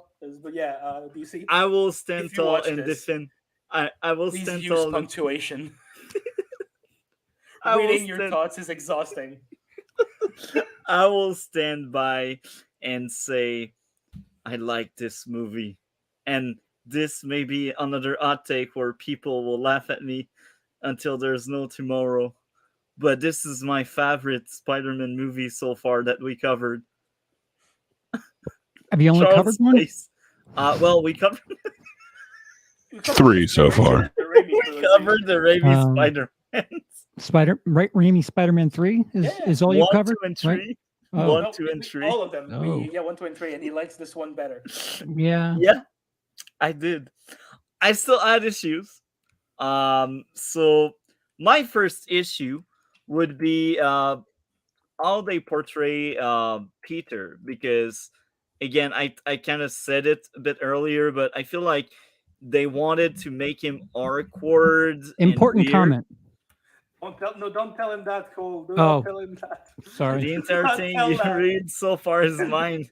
Didn't combine it by accident. Oh, dang. Well, Cole, you should also use more punctuation. Oh, my bad. Ew. I messed up even harder than I thought. You know, I guess I have a general question for everybody. Do you think it's because I notice I do this more than anything, and after I like sit back with something, I'm like, I shouldn't have done that. And I heard the comparisons to Snyder and what he did with, I'm assuming, was it Superman or whatever? Do you think it's fair to compare a movie that came out before something else to the film that came out after its release? I don't do that personally. No, I think okay. Well, I'm saying I do it. I know that when I do it, I'm like, that's not really. I think fair it's for the- definitely fair to compare like Raimi versus that because like it is another film adaptation of Spider-Man, but Okay. I don't know if I'd Yeah. say like, well, if don't- 300 did this better. Like maybe if you're gonna say like like accuracy to the adaptation or the Oh, way that they're okay. adapting, but I don't know. Like, I would It is a compare comic it to book movie. another- I guess you could to other compare them all films. that way, but Yeah. Hmm. I don't know, I compare think it to other it's- films in the director's filmography. So if it's all the same director, then I will. But if not, doesn't matter. I think it's wrong if like you decide, oh, because a future movie is better, I will now knock off points for the oldest one. Like I feel it you can compare, but like you can't at the same time. Like you can compare, you can say, okay, Raimi did this, I liked it, and this one did it, I liked it, but you cannot say, oh, because Raimi did something, this one must be like Raimi. Yeah, no, Or exactly. Like, because that one is Raimi, therefore every others must be like Raimi. I just don't think it's fair. Like we should consider them as their own movies, but it's also fair to compare it as long as you don't taint your review because of another one. Yeah. Is it the best way I could word it? No, I don't no, know. it's- I guess thinking about it, I have compared a lot of comic book movies to either the Watchmen adaptation or 300. So I guess I have like literally compared Snyder stuff to any other comic book adaptation. So sorry about my bird. Your bird is okay. amazing. Can you not fart when you're talking, please, Gray? She's a parrot, My, I swear. my bird.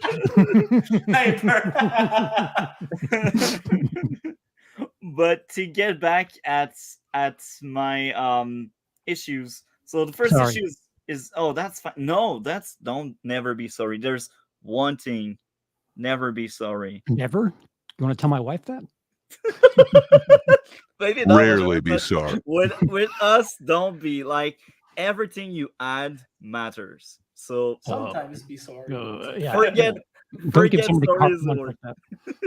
No, I truly believe it. That's why I'm glad when you join, when others are joining. That's why Alex showed up early this season. That's why Gray joined us last season. So again, I'm enjoying other people point of view and addition. Even if it's small, it's an addition, you know? Amber Heard took the "your opinion matters" saying a little too hard, and look what happened there. Believe all women. Bring Except- two extremes. You did nothing wrong, and she did all of the wrong shit. well, you can't just open the floodgates like that. Never be sorry. Never.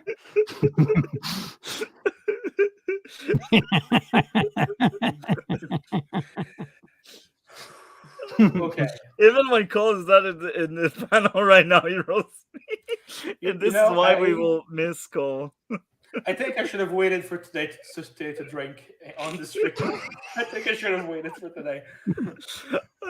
So to get back on my issue, so Peter is, I feel like the writer, they just don't know what they want to do. Like they want to make him awkward and weird, but they also want to make him the cool kid. It's like it just doesn't work. Like he's one of the two, or maybe parts of his character arc would be he starts somewhere and then he ends somewhere else. But here they just don't know. Oh, they're like, let's make him geeky, awkward, but let's also make him cool. It's like, no, it just doesn't work. That would be my first issue with this Peter there. Next up would be plot convenience. Peter being around to see the scientists leaving the lab, therefore he could see them entering the code. So that was like so contrived. Like he's just, oh, I will go wander around that restricted area, and oh, as I am walking by this random place, like these scientists are just leaving to like show me the code. It's I like, don't know if you were paying attention, man. He wasn't randomly walking around. He literally noticed that that was the particular guy, and he followed him, and then he was like waiting to see the code, and then the guy looked back and he looked away, and then he watched him hit in the code. It's not as much of a plot contrivance as you're trying to make it. It's not just him randomly being there at some random time. Like, he literally followed this guy to find the code to that room. you know what? Actually, that's fair shot. You convinced me. I take out that issue. Now it's a 10. 10 out of 10. No, I still have the Peter issue. Next up would be plot convenience. Peter being at the store as the stealer was inside of it. This one, there's nothing you can do, bro. No. What? So there's like he's going at the store and he wants to buy milk, and we have a very similar scene to the one we had in the first Spider-Man where there's a burglary. That's and contrived. That happens in New York. A similar It's New origin York. story? Crimes happen in New York, including Happens burglaries. to be there. What part of it's contrived? Yeah, well, hold on. Would you rather watch a movie where Peter Parker just goes shopping with no conflict He whatsoever? has exact change. You know, movies don't exist without drama. You know that, right? But that's a plot convenience. This one I will not let it slide. How are you defining plot New York. convenience? Like, the fact that he is where he's at is a plot convenience? Because, like, that's going to At the happen same for every time scene as in the every other film. one. So I will repeat my plot convenience thing. For Number him, one, a plot convenience. For him, a plot right convenience place, is when the camera right is at the same moment, place as the characters. right people, When right something place, happens. right moment, right people. Yeah, But the isn't right that people- literally every scene in every movie? It's Right. the right Not people in always. the right place at Not that right always. moment. No, Not No, always. I'm sorry. But here it is. No. You're very. I think this might be your worst take yet. Next up would be plot convenience, having enough worker to align several cranes at nighttime. That was by the end after Peter got shot. All right, I will agree with you on that one, that there's just magically enough cranes in New York that if they all go at 90 degrees, you can line up a perfect... Okay, yes, that does seem contrived. Yeah. Now this is going to be a very topical joke, but it would have made more sense if it was in Montreal. And he's the only one who's going to understand that joke. And I will actually add another issue I remember having. Like, it was shown early in the movie, he was able to dodge bullets. And it's a spider sense. That's what the plot but that's later in the power. movie, he gets hit by a bullet. He was looking at him before. This time it was in the back. But spider sense, that should be everywhere. It's a superpower, It's not but consistent. it's not That thing is not infallible, you know? consistent, and I will hold it against the movie. But it's not even consistent in the comics, so I guess it's a good adaptation in that case. It's true. Yeah. Punisher shoots him. Next up would be the classroom scene in the end undermined Peter growth since he hinted at not being able to keep his promise. Like, they set up that classroom room. It doesn't undermine his growth. It shows him. Yeah. It Like, shows him he being broke up selfish. with Stacy like 10 minutes from the end. He breaks up with Stacy because of the promise he did to the father. Yeah, but And it's it should no. be a great moment. But It then shows they him go. being selfish and fallible as a person. Like it's not undermining his growth. It's just pointing out a character flaw that he has that he needs to work on, which he will work on in the next movie. Multi, what's your favorite movie of all time? The Godfather. Godfather Triangle of Part 3. Sadness. Triangle of Sadness. Triangle of... All right. A movie I haven't seen. Okay. That actually Very good. sounds way maybe- higher up than I would have thought on your list. But that's funny. The second one, I'm sure you also don't know it. Red Rooms. Yeah, it's a Quebec movie because we're from there. Usually I hate Quebec that's the movie. movies. This one I liked. That's the How franchise. old is it? It came out in recent. 2023. Oh, very it's good. brand Game new. of the year. Okay. It's very good. And a But- friend of mine directed it. Yeah. Oh, that's awesome. But maybe you may know my third place, Gran Turismo from this Wow. year. Okay. That's my third place. Basically, How often do you watch Multi older just- movies? Multi Huh? just started watching movies this year. He Oh. refuses to watch older No, ones. that's no. They exaggerate.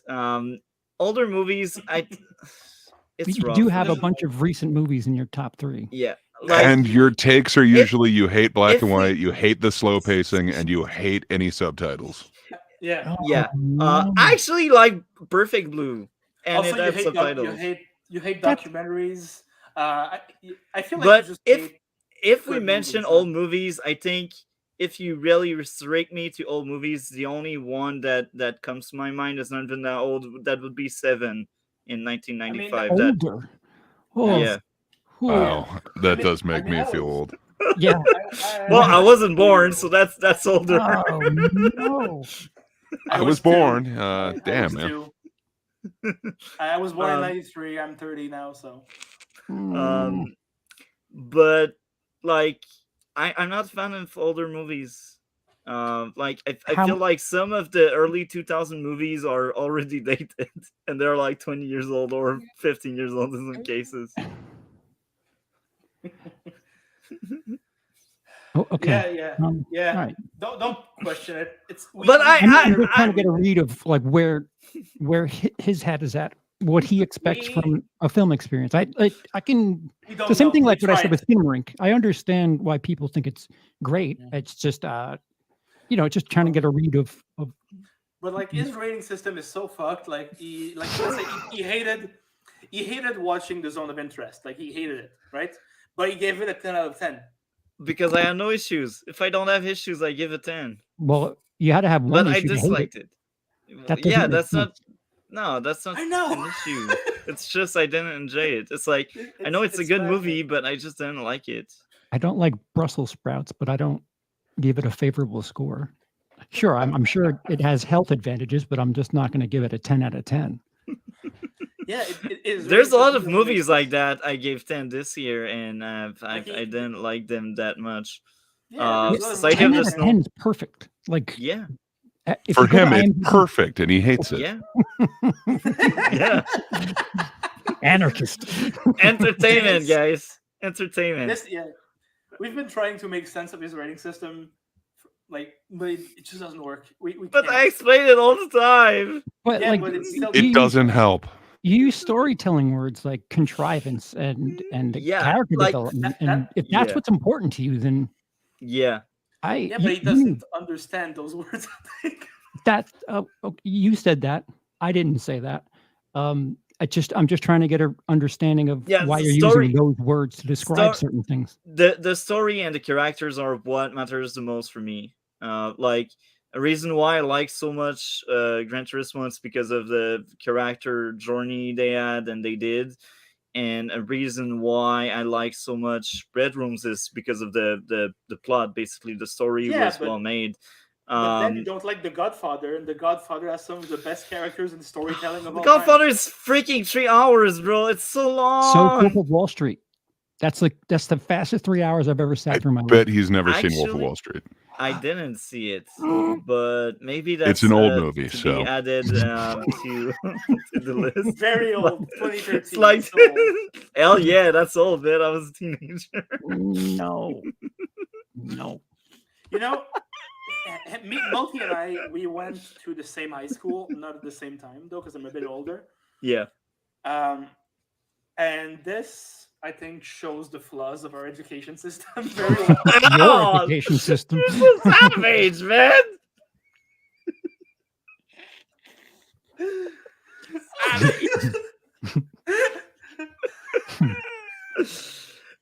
Savage. Oh, I know. It was too good of a joke not to tell. Again, I'm gonna keep telling you. If at some point you feel like any of us are going too far, would the jokes tell us? All right. You It's know not me, fair. Alex. You've been there for almost 2 months now. You know I me. know, but still, I know. I- but still. I don't take anything personal. Like, it's content and it's funny, and we did this for fun. You know, it's not to harm or anything. So that's the intent behind that is genuine. You know, so like I don't care, man. All right. It's funny. Cool. It's funny. It is funny. I used to do stand up. You know, used to. Really? So Yeah, I used to do stand up. Why'd you stop? Well, okay. So I had one good set, and when I started doing others, like, I guess I I guess I just wasn't passionate enough about it to keep No. writing new stuff. Okay. And when I went on, and also I have terrible ADHD, so I had like a lot of trouble sitting down and writing and learning my sets when I was doing them. But that one good set that I had, though, I killed in a lot of places with that one, and I'm still proud of that. Like I went before a famous Quebec comedian at some point, and I got better reactions than he did. And that's always fun. But I'm a huge fan of stand-up. I absolutely adore it. I think it is it's absolutely amazing. But yeah, I think I thought I wanted to do stand-up until I met people who really wanted to do stand-up. You know what I mean? Yes. Yeah. The fact that you just took the stage is the win in itself. People need to remember Absolutely. that. A lot of And it people. was fun. It was Yeah. fun. Even the times I failed on stage and bombed, Mm. it was still fun because I had that experience and I could, I could just talk to the other comedians after. Yes. Yep. Also, I don't know how it is in your part of the world, but here it's a very toxic environment. Oh yeah, I'm from New York, so Oh, yeah. So not toxic at all. It's all the good. creme de la creme. Right. But yeah, it's a very toxic environment, and I don't know, I don't like that type of places of environment. I like to actually be friends and real friends with the people I work with instead of talking behind their back and like, oh, his sets suck, and then being like, hey man, you did great when he coaches. I'm with you. You have to think that competition builds a lot of strong that you need to get better fast. I don't know. Some might thrive in that environment. Yeah, sure. I don't. Because I'm always honest with people. I think giving actual constructive criticism makes them better instead of shitting in their back and trying to upstage them. New York is pretty honest. Yeah. This has nothing to do with comedy, but I had a chance to win something. I was at a hockey game at the Garden, Madison Square Garden in New York, and I had to shoot a puck from center ice, but they only had two little holes in the net. And the first try, I went way wide, and 18,000 New Yorkers booed me. And it was the greatest feeling in the world because I knew I sucked, and to just have that, the honesty of it. It's yeah, all right, well, I'm not a pro, but they're still booing me like I'm one. So that's yeah. What? I do have some great stories about stand-up, and I'll tell you some at some point if you want. But yeah, I do have some insane stories. I was on tour at some point. I was the opening act for a comedian, and God, that was insane. One of the nights, we had a hotel room. It was a very far, small town, so they were so happy that we were there that we were paid and we were drinking for free the whole night. So of course we got batshit drunk. And so at the end, I go back to the hotel, and this guy comes back with a woman, and we have we're not in the same bed, but they're this far apart. Same room? Yeah, same room. Oh. And he is also pissed drunk, and he sees I'm awake, so he decides that he's gonna shut off the lights, take out his phone, and start playing really loud death metal, so that I don't see or hear him fucking this girl. Oh yeah. And so it was about 3 a.m. I'm laughing my ass off in the bed because I think this is hilarious. He stops the music at 5 a.m. And by the way, for the whole 2 hours, it was just the same 3 songs playing in a loop. Oh, wow. That must be painful, dude. You must know every single word in that. It was so funny, man. Hold that thought. Please save that story. I definitely want to hear it. I just have to fly because I have other arrangements that I've pre-held myself up to. Yeah. Please. I'll be back. I'll see you guys soon-ish. Yeah. I'll finish that story later, but yeah. So to get back at what I said, I actually that's a bit sad because I actually had ideas of good old movies I liked. The Shining, I liked it. Oh, see, this is one I don't like. No, you're the one with the bad take. But it's hilarious because as you were telling that story, I read through the notes and I messed up so hard than you can even imagine because the first comment is literally DC and he gave a 10 out of 10. So he basically enjoyed that movie a lot. I just screwed that so hard. This is an insane stream. So I think we made it through 3 movies in 3 hours. Nice.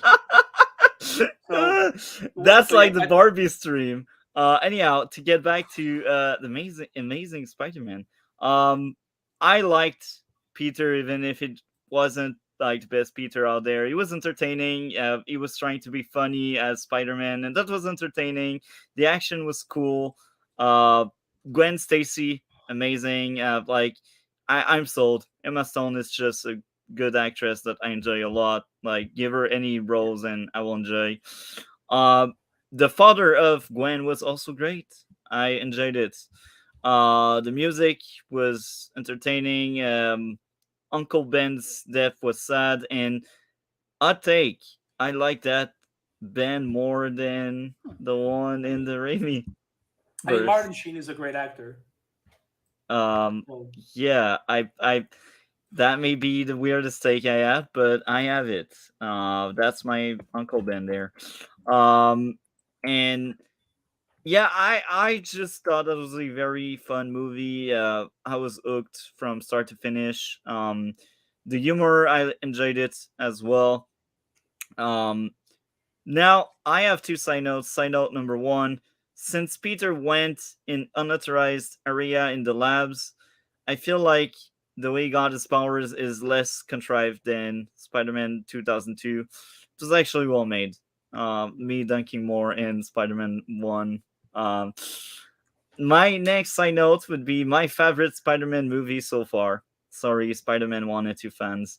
Um, I just enjoyed it so much. and wait until you say the same thing about the Amazing Spider-Man 2 next week. I remember disliking this movie even when it came out, and that was the first Spider-Man movie I actually went to theaters. um, so don't have too much of high hopes for that. If I hated it like 12 years ago, or I should say 10 years ago, I will most likely still hate it. Yeah. The captain's death was sad in the end. I enjoyed it. Overall, for me, this movie has a well-deserved 8 out of 10, and Gray basically saved a point 0.5 by convincing me into one of the plot convenience, not maybe being one. So thank you, Gray. Mhm. So I enjoyed that movie. Really strong movie. I liked it. And this marks the end of well, actually, we'll give our score. DC Yeah. 10. Alex, what would be your score? 6 out of 10. What about you, Gray? Yeah, I think 6.5. I'm crazy. Yep. Let's look into Cole's. Cole's gave it like, as purely enjoyment scale, he would give a 7, but for more objective or reviewer or critique, he would give it a 5. So So did I I'm miss crazy. something? Like at what point? Sorry, I just realized. Like, okay, so there were all the weird lizards that were somehow like attracted to him. Did they ever explain like why he's like the Pied Piper of lizards and why there's so many lizards suddenly in New York? No, they never explained that. It Okay, just I thought began maybe I laughing. missed something. Well, he actually threw gas over New York. Yeah, but the gas And is to turn people into lizards. It's not to attract other lizards. yeah, actually, you're right on that. So they never explain. I guess they're just drawn to him because he's like the Yeah, bigger king one. So lizard. he's the alpha lizard, you know. Uh, this plan is moronic and makes no Yeah. sense. So this is topic number 3. We go at a crazy speed, guys. this is an Gi- insane stream. it What the gives hell me is going Barbie on? vibes. I felt happy. I laughed. I felt threatened. It's a great stream. It's a great stream. All the So, emotions. Yeah. man, you missed the Barbie stream. But you may relieve parts of it on the compilation. Maybe I don't know how much of the compilation we will watch, but I know it will be part of it for those who are brave enough to watch. Like, I don't know how long it will be, but yeah. Next topic would be the imposter, because I know Alex is so excited about that topic. I love that movie. So yeah, you can start on that. Cool. So yeah, The Imposter. So again, this is a true crime doc about Nicholas Barkley, who was a teen who went missing in Texas in the early 2000s, and then a con artist, a French con artist, stole his identity and went back to his family and lived with them for a while before being convinced that they actually killed him. And the movie is told not only through the interviews of everyone involved, but also through recreations and reconstitutions of what happened. And so I'll explain to you why I think this is such an amazing film.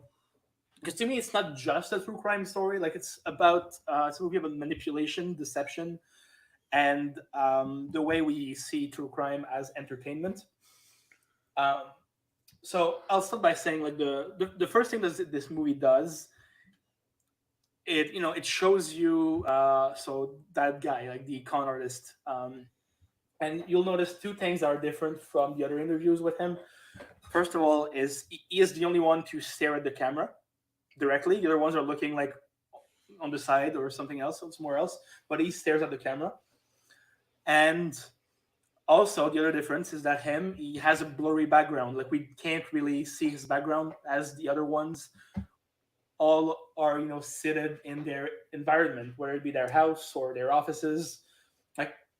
But him, no name, no background. He is a full blank slate.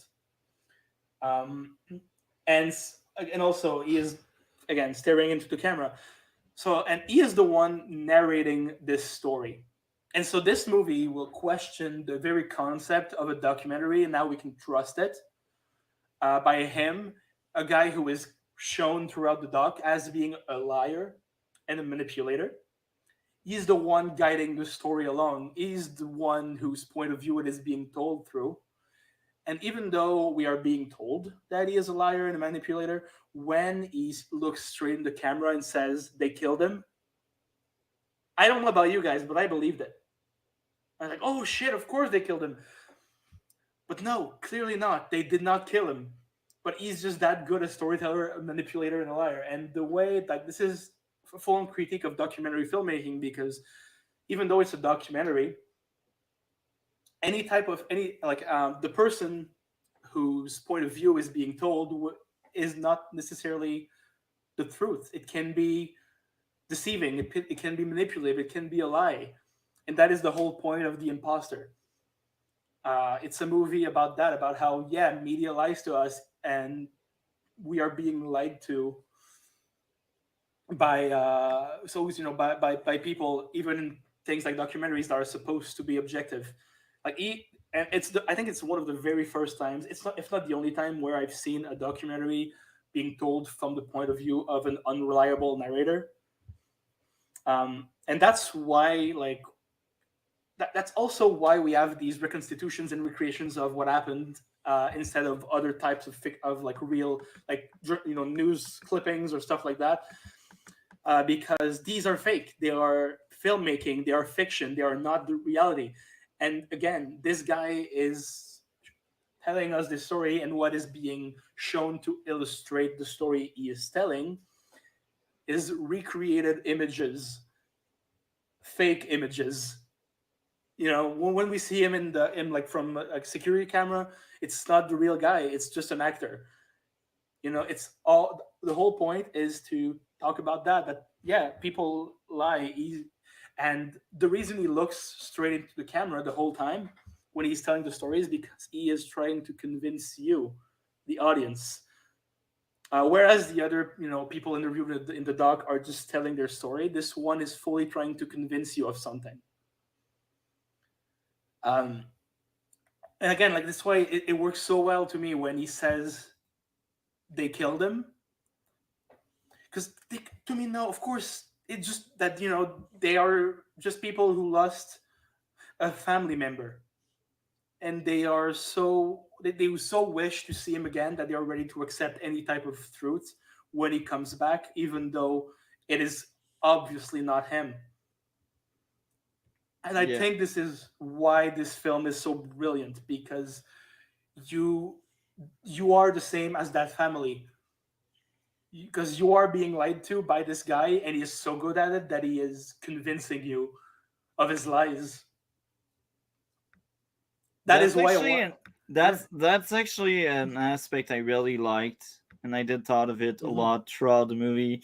That's one thing that kind of redeems the movie at some extent. But yeah, I will let you go on.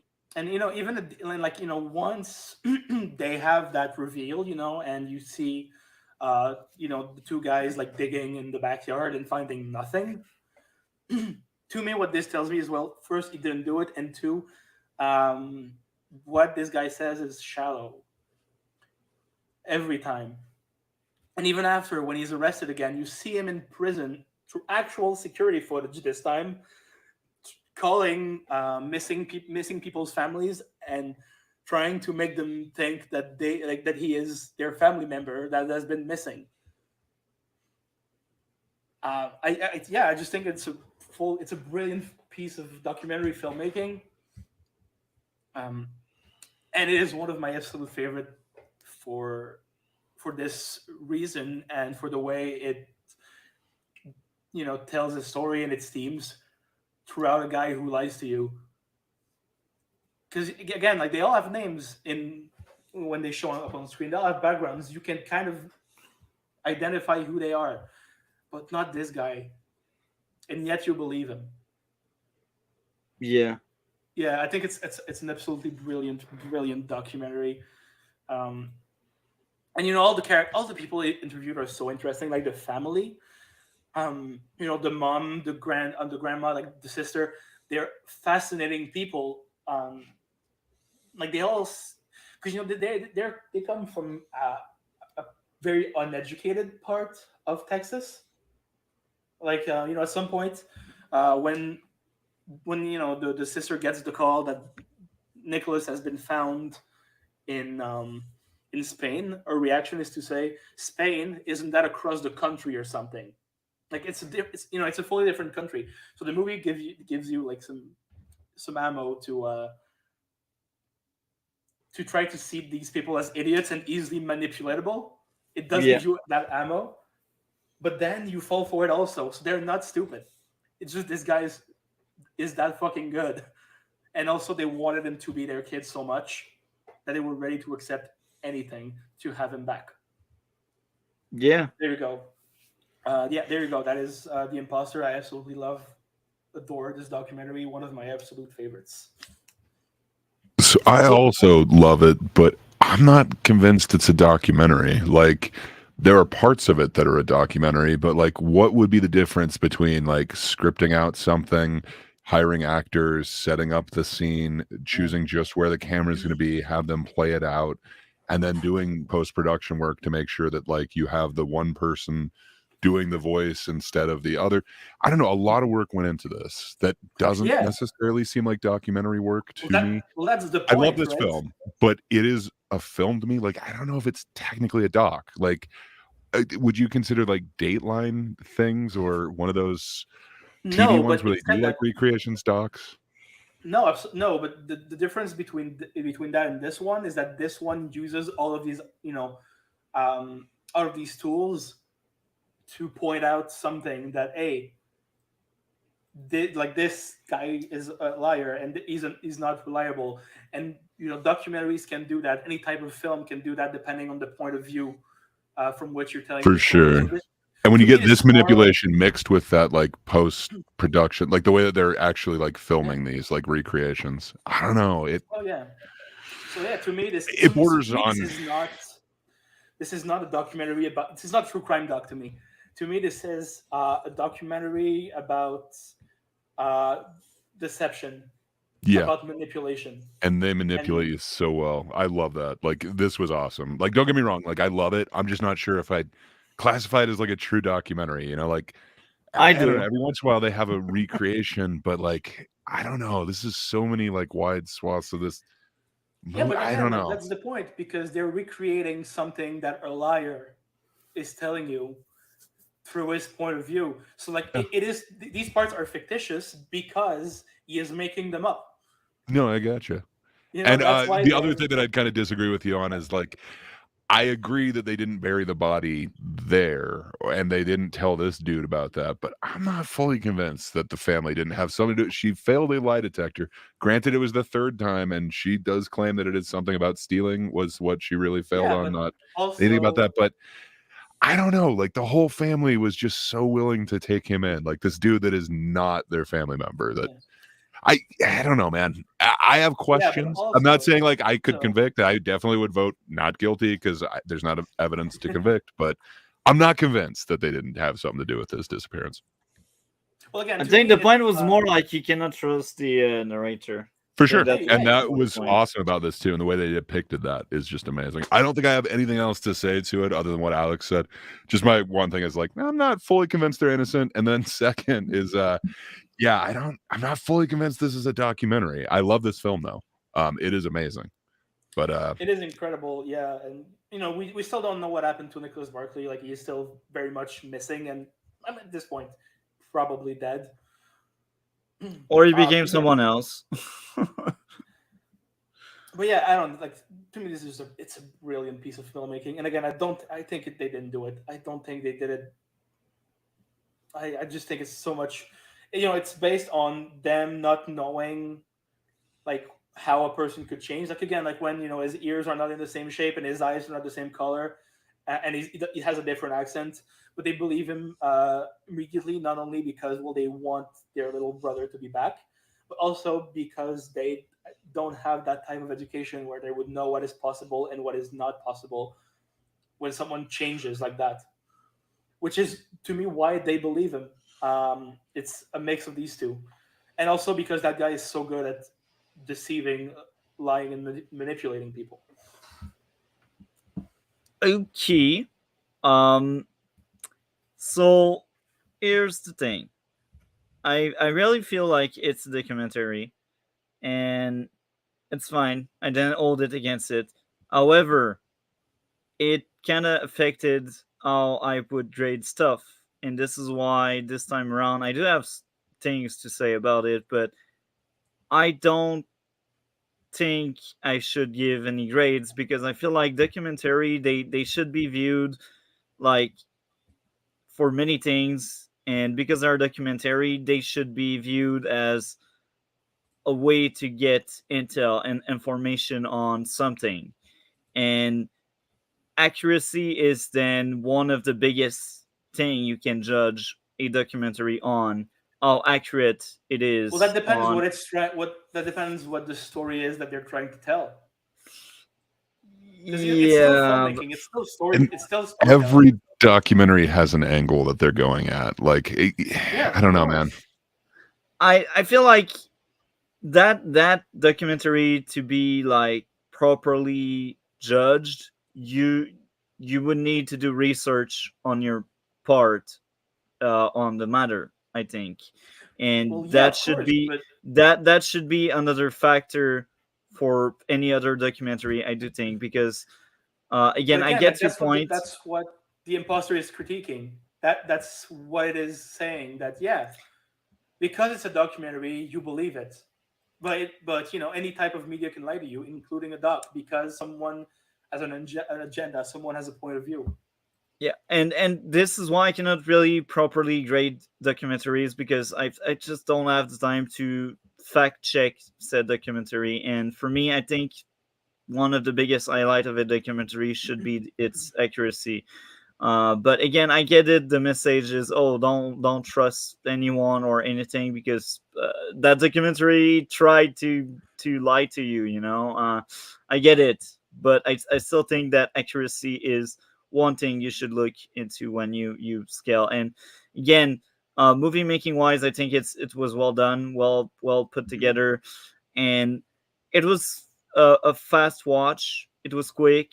That's another thing I enjoyed. It's like there's a lot going on, and I will admit the story was appealing. What was going on was entertaining, and again, how you cannot really trust the narrator of a documentary was creative enough. Mhm. Um, Now, did I liked it? No. Did I hated it? No. I'm really right in between, where I see why why some people may like it or others may not. But again, most of the intel is through testimonies from different people. It's interviews, interviews, interviews, and interviews, and that's the point of a documentary. I think most documentary would be like that, where you Actually, collect. no. There's a lot that don't have interviews. Like having interviews in the doc is a choice. Okay, You don't well, have to have interviews. this movie feels like a documentary because of the amount of interviews. And again, I didn't hold it against movie, but like I I thought that was more like what it had to offer, like the message about the truth. That was the core thing that really mattered. Like it's not necessarily the characters or the story itself. It's really like, is it a lie? Is it all a fraud or something? And I it's disagree, cool. man. It was all in the character of the actual imposter, man. Like I don't know. He had me riveted. It wasn't the actual mystery of the murder. No, yeah, I don't think the murder matters that much. It's an unsolved murder. There's tons of those. Yeah. What matters is how he manages to lie to you and to manipulate you as as an audience member viewing this into believing that they killed him, even though the movie tells you right away that he is a liar, he is a manipulator, and he is to be trusted. And even though they tell you that in the beginning, you still believe him. Yeah. And they basically say, oh, like he is an adult pretending to be a kid. That's one of the premise, and you end up realizing like he did that many times by the end, because they're like, oh, that's not the first time he pull off that kind of stuff.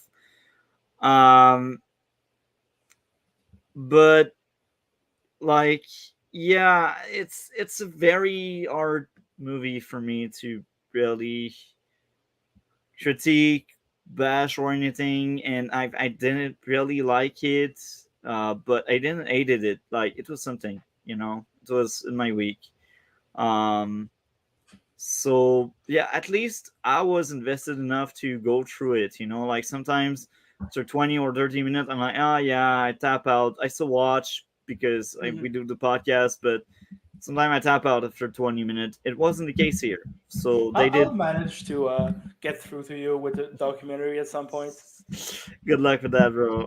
Good luck with that. Like, it's not impossible. Like, tonight showed that Gray saved 0.5 point for Spider-Man, so anything is possible, So yeah, again, I don't see myself grading this movie, and I don't have much more to say. It's not a bad or a good movie, and I will still ask Alex and Gray what would be both of your grades to give an idea. Yeah, sure. Gray, you want to go first? Sure. Yeah, I'd give it a 9, maybe a 9.5. I love the way that it challenged me. I love the way that it manipulated me. I haven't thought about a movie like this in a long time, where it really kind of made me think of just the way that they manipulated me, the way that they constructed this, the way that they did the recreations. For me, it was super entertaining. There are parts that did get a little like one of those made for TV like crime docs, but everything that went into this is just like such an amazing. I don't know how I had never heard of this one. Thank you I'm for glad I putting this made on you the discover list, it man. then. Yeah, it is amazing. So I think where I'm sitting now, just to combat Multi's horrible future score, which I'm assuming was not I high didn't enough. give any. I No, mentioned it. That's said what I it said. could Your not future grade score. I think you will at someday come to terms with it, and you'll be able to grade this. But I don't think you'll grade it high enough. So I'll go 9.5. As far as docs go, this is amazing. I'm not sure if it quite is a doc, and I'm still kind of wondering that. I'm still feeling manipulated by it, but then again, every doc has a narrative that they're going with. They all have an angle, so I don't know that it's necessarily that. So I don't know what it is that's like making me question whether this is a doc or not. But yeah, I really like it. It really affected me. Yeah, I'm glad guys enjoyed it. Again, I didn't hate or like. It was just something in my week. Next Yeah, topic. for me, well, I didn't say my grade, dude. Oh, I thought that was a 10 or 9. Oh, you're right. Sorry. Yeah, I'm and it is a tired. 10 for me. That's Yeah. my defense. I'm tired. Yeah. Yeah, Go for me, for it, it is a Alex. 10.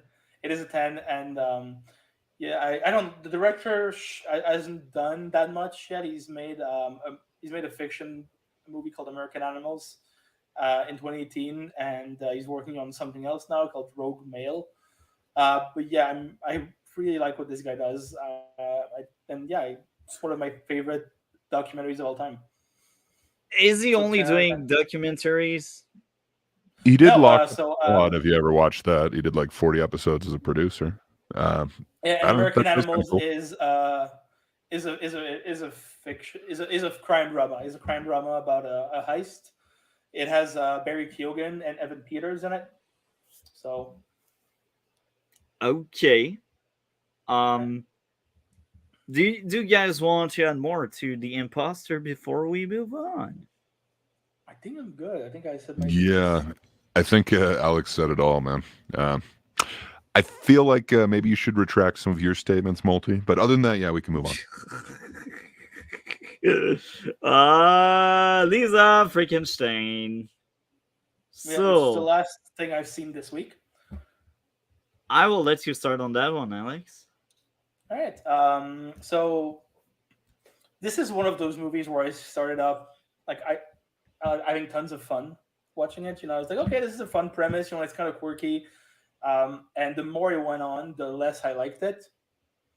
So first of all, I want to say that it is the first film directed by Zelda Williams, who was Robin Williams' daughter.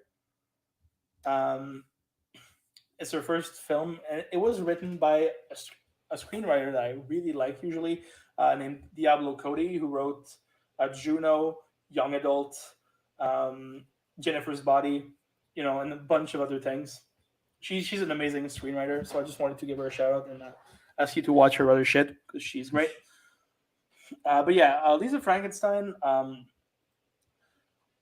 So this to me felt like it was, it was very much trying to be a Tim Burton movie, but without any of the charm of the early Tim Burton movies. Um, because of the aesthetic, the kind of goofy way that they deal with death, the fact that no one really takes anything that seriously in the movie, and the whole aesthetic of the thing. So like to me, but so yeah, this felt very much like an homage to early Burton movies, but without being able to capture that magic. So like it's more Dark Shadows and less Edward Scissorhands. You know, in that it's got an aesthetic, it's got a style, but it's very shallow and superficial. And when you try to actually, get some substance from it, yeah, you will find just an empty void of nothing. And that made me sad. That made me sad because again, like I like the aesthetic. I like the actors. Like I think that Cole Sprouse is pretty underrated as an actor, and I think here he is the best part of the thing. He's very funny as that dead guy, trying to come back to life more and more. Yeah, but yeah, other than that, it just felt very derivative, very shallow, and the, the way it's directed really does not make the comedy stand out because when you're making a comedy as a film, the comedy needs to not only be in the dialogue and the story but also in the filmmaking, in the way you cut the movie, the way you shoot it, the way you edit it. And for this thing, it really failed at that. I Even though like the jokes were funny on paper, on screen, the way they were shot and cut together just made them fall flat almost every time. Um, there is a rhythm to comedy. There is a certain timing that you need to achieve, and this movie just does not have it. Um, so yeah, it's very sad because again, this is a movie that has a great premise, that has a lot of potential, it has a great aesthetic, and it has some fun performances, but it fails on what matters the most, which is having actually something to say and managing to be funny as a comedy. There we go. Yeah. You stole my words and my thoughts. Do you want to add more, Alex? I guess not. I'm good now. There's a glitch on your end, but yeah, I will let Yeah. Gray go second on that one. What did you think of Lisa Frankenstein? Sure. I had a different experience with it. So I also like Diablo Cody films. Juno, I like it. I can understand why people don't like it. And I love Jennifer's Body. She's got a couple of them that I'm not the biggest fan of, but yeah, I was really excited to hear or see this one, and then I heard it's Zelda Williams's directorial debut. And apparently she just like blew Diablo Cody out of the water in like her interview to be selected as the director. She came in with like different versions of how to film some of the scenes and everything. Like for the last appendage that we see get like attached or whatever, it wasn't necessarily going to be just a shadow moving across the room and landing in like the trash can. You fully saw it. They fully filmed that. It was originally supposed to be like a hard R. But I guess it was Zelda who came to her and was like, okay, but we could also film it this way. And then they were able to kind of choose a PG-13 cut. And I think that kind of made some of it suffer. Not that I think, seeing that would have made this a better film. I think there's parts that they toned down to get the PG-13. I really like the aesthetic of it, and it gives you that vibe that okay, this is going to be they're sitting on a tanning bed that's like electric in the poster. You kind of know what you're getting from just that, and then you do get the neons very much in that poster. Mhm. I love the aesthetic that it's kind of Tim Burton-esque, but hyper neon. I don't know. I generally don't like Tim Burton films. There's a few exceptions. But I don't know. This gave me like the right one vibes. Like it gave me the Beetlejuice vibes. I guess that's what everyone's kind of comparing her to is Lydia from Beetlejuice. But I don't know. I really kind of liked it in a weird, quirky way. I think the end really is a letdown. It had me a little bit like maybe halfway in on this, and then just the end completely like took me out. But I guess there's more than kind of meets the eye. I guess they were setting it up completely that I don't know. There's elements of it that I do like, and there are setups that they're going throughout the film, and they do make you have to kind of piece it together on your own. Like for instance, now I'm blanking on his name, but Cole Sprouse? sorry. Yes, thank you. Who I generally so I only knew him from like what is it, like The Sweet Life of whatever and whatever. I only kind of knew him from there, so I figured I'm probably not gonna like this. This is gonna be like some angsty teen thing, and I guess it's kind of angsty, but I don't know. I really like this performance, seeing as how he doesn't speak really until the very end when I guess he gets a new appendage. It is an interesting performance. It really gives me like Hocus Pocus vibes. Now I'm blanking on the dude's name. It's not Zachary Banks. It's the other dude. But yeah, it kind of gives me those vibes. But I guess he worked with like a mime for a few months, like 4 months or something like that to kind of get down body movement. And fair enough. He does a lot of emoting for not speaking in this. I think there is some subtlety in his performance, and I think he moves very well as this character. I was starting to buy it. But yeah, there's certain parts, and I'm not sure if it's because they were trying to get to a PG-13, where it feels like they don't really kind of explain it, or they don't really go into it in the depth that I would have liked to kind of make it more cohesive of a story. It also could be, it's her first film, so maybe she didn't have extra ways of getting like the coverage of dialogue and stuff. But a lot of times it seemed like it was one shot instead of ways that you could have kind of broken it up to make it a little bit faster. But that being said, I think there's a lot of positive for this. For me, it's a little bit more positive than negative. I had a good experience with it, and I thought I was going to hate it, but I don't know. It seems to kind of work for me in a weird way. I understand why it wouldn't work for a lot of others, and it doesn't really like explain everything. Like it keeps setting up that like she went through mutism or whatever, and everyone thought that she was a mute, and this is more than she's ever spoken. I guess it's implying that she gave her tongue to him so he can actually like speak at the end. I didn't really get that on the first watch. It was there's a lot of things that it kind of leaves unsaid, but there are some really good performances. I really do like. So Catherine Newton, I had only seen her in what is it like Quantum Mania or whatever that was before. I thought she Yeah, did an she's awesome good. job as She's Lisa good. for being the hot girl that's supposed to be like an outcast. I actually bought it here. Like usually it's really kind of hard to pull that off. It's really unbelievable. It's like really like nobody's interested in you. You're drop dead gorgeous. But I don't know, it kind of works in this for me. That didn't super take me out. I love now I'm blanking on her name. Carla Gugino. She is amazing in anything that she's in. I just loved her as the stepmother in this. She just comes off like very comical, like over the top, tropey, but it works for me coming from her. And then the classic 80s dad, Joe Crest, who's apparently just got a gig doing dads in the 80s. I don't know, he totally worked as the dad for me. And then I also dug the stepsister, who again, Taffy, Lisa Sabrino, I think her name was, or Liza Sabrino. She's funny. I thought she was awesome in this. It would be so easy to make that character just come off as, the horrible stepsister who's just a cheerleader. But I don't know. I actually kind of fell for her. I don't know. This has some positives, but the ending, it let me down so much. So I don't know. It kind of leaves me with a bad taste in my mouth. But I do want to see what Zelda does next. I think this had a lot of style for a first film. I don't hate it. I can't tell you that it's a great film. There's a lot that I'd change in it, but I really liked it. I don't know why.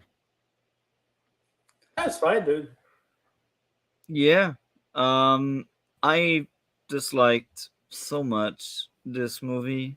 So I will sound like a broken record. My first issue would be many attempts at being funny when the monster arrived home. Yeah, Well, not funny. This is very much a trope in 80s films, to be fair. Like in E.T., when E.T. is in the house and he walks around and the kids like try to hide him from the family. Like this is very much an homage to that trope from the 80s films. And Yeah. that's horrible that you keep calling him the monster. His character has a name. It's the creature. Not funny, care joke. Tears smelling bad wasn't funny. Beers slut joke wasn't funny. The mother figure is that's totally subjective. I thought the tears thing was one-dimensional. awesome, and then the fact that it's a callback was even better. I don't know, man. To each their own, but I don't know. The mother figure was one-dimensional. She had no layers whatsoever. And that is also kind of the point. It's kind of a cartoon. I hate these characters if they don't have layers, and like lots of her dialogue tried way too hard to be funny, but it wasn't. The humor with the bedroom toy didn't land. The car scene wasn't It funny. totally did, and it's a trope that it's also going off of. That's a back massager. I don't know, man. Like it's really subjective. I don't think you're the target audience of this, but I think for who they're going for, those parts worked. The car scene wasn't funny when the stepsister was crying, yet it did try to be funny. Like I felt like there was a tone clash there. Of course it's going to try to be funny. It's supposed to be a comedy. The club joke just didn't land. Plot convenience, bumping into the sister and the guy having bedroom fun. That's not a plot convenience. They totally set that up, and then she kind of knew it was happening. Then it shows you that her car is out in front of that. Plot man, convenience. it set that up. It is in no way plot convenience. It is. Side note. Because why? So she finds out that, hey, this guy who's interested in me is talking to my sister. They're both gone. You think that's a plot convenience that somebody could put two and two together? Yeah. All right. Side note. So every crime movie is a plot convenience when they're doing their detective work? Yeah. Side note, since the entire movie is truly unreliable narrator, it's hard to feel sorry for both of her victims. Or three victims if we count how is she an unreliable narrator? Well, she was kind of depicted as a sickle, no? or sick No, or she's something. No, No, I don't they know how depict her she's as- unreliable. They depict her as being an outcast, but not a sicko. Her mother, she had extreme trauma regarding the incident with her mother. But I've That never doesn't gotten make any. her She was a mute liar. for a while. Yeah. Well, if the stepmother was saying she was lying and such, I thought for a long time that maybe she was like seeing parts of the main character right while the other were wrong. Um, I just feel like maybe she is a liar or something. Maybe she has these tainted glasses. I don't know. I don't think anything in the movie tells you that she's lying. Like there's nothing that tells you that she's an unreliable narrator. What if the monster doesn't exist? Yeah, but dude, you would need to have some sort of sign from the writing or the filmmaking for that, and there's none. None of this tells you that she is lying or is hallucinating or anything like that. Like none of it. I was It's a dark comedy. It's a fantasy. Like I was sure the monster was fake for the entire movie, and she kind of imagined it. But maybe I misunderstood the I movie. think that's a really weird interpretation. So at the end, does she just become the fake person and then Yeah, I don't think this is maybe a I Fight Club misunderstood. type ending. Maybe I misunderstood the movie, and if I did, then I'm sorry. But again, that's why I placed that as a side note, because it relies on the fact that I thought for the entire movie that the monster was fake and a frame of her mind and her I creating mean, that monster to I mean, justify the her monster is actions. fake. I mean, the monster is fake. It's not a real monster. It's an actor named Cole Sprouse who is not a zombie. I hate you now.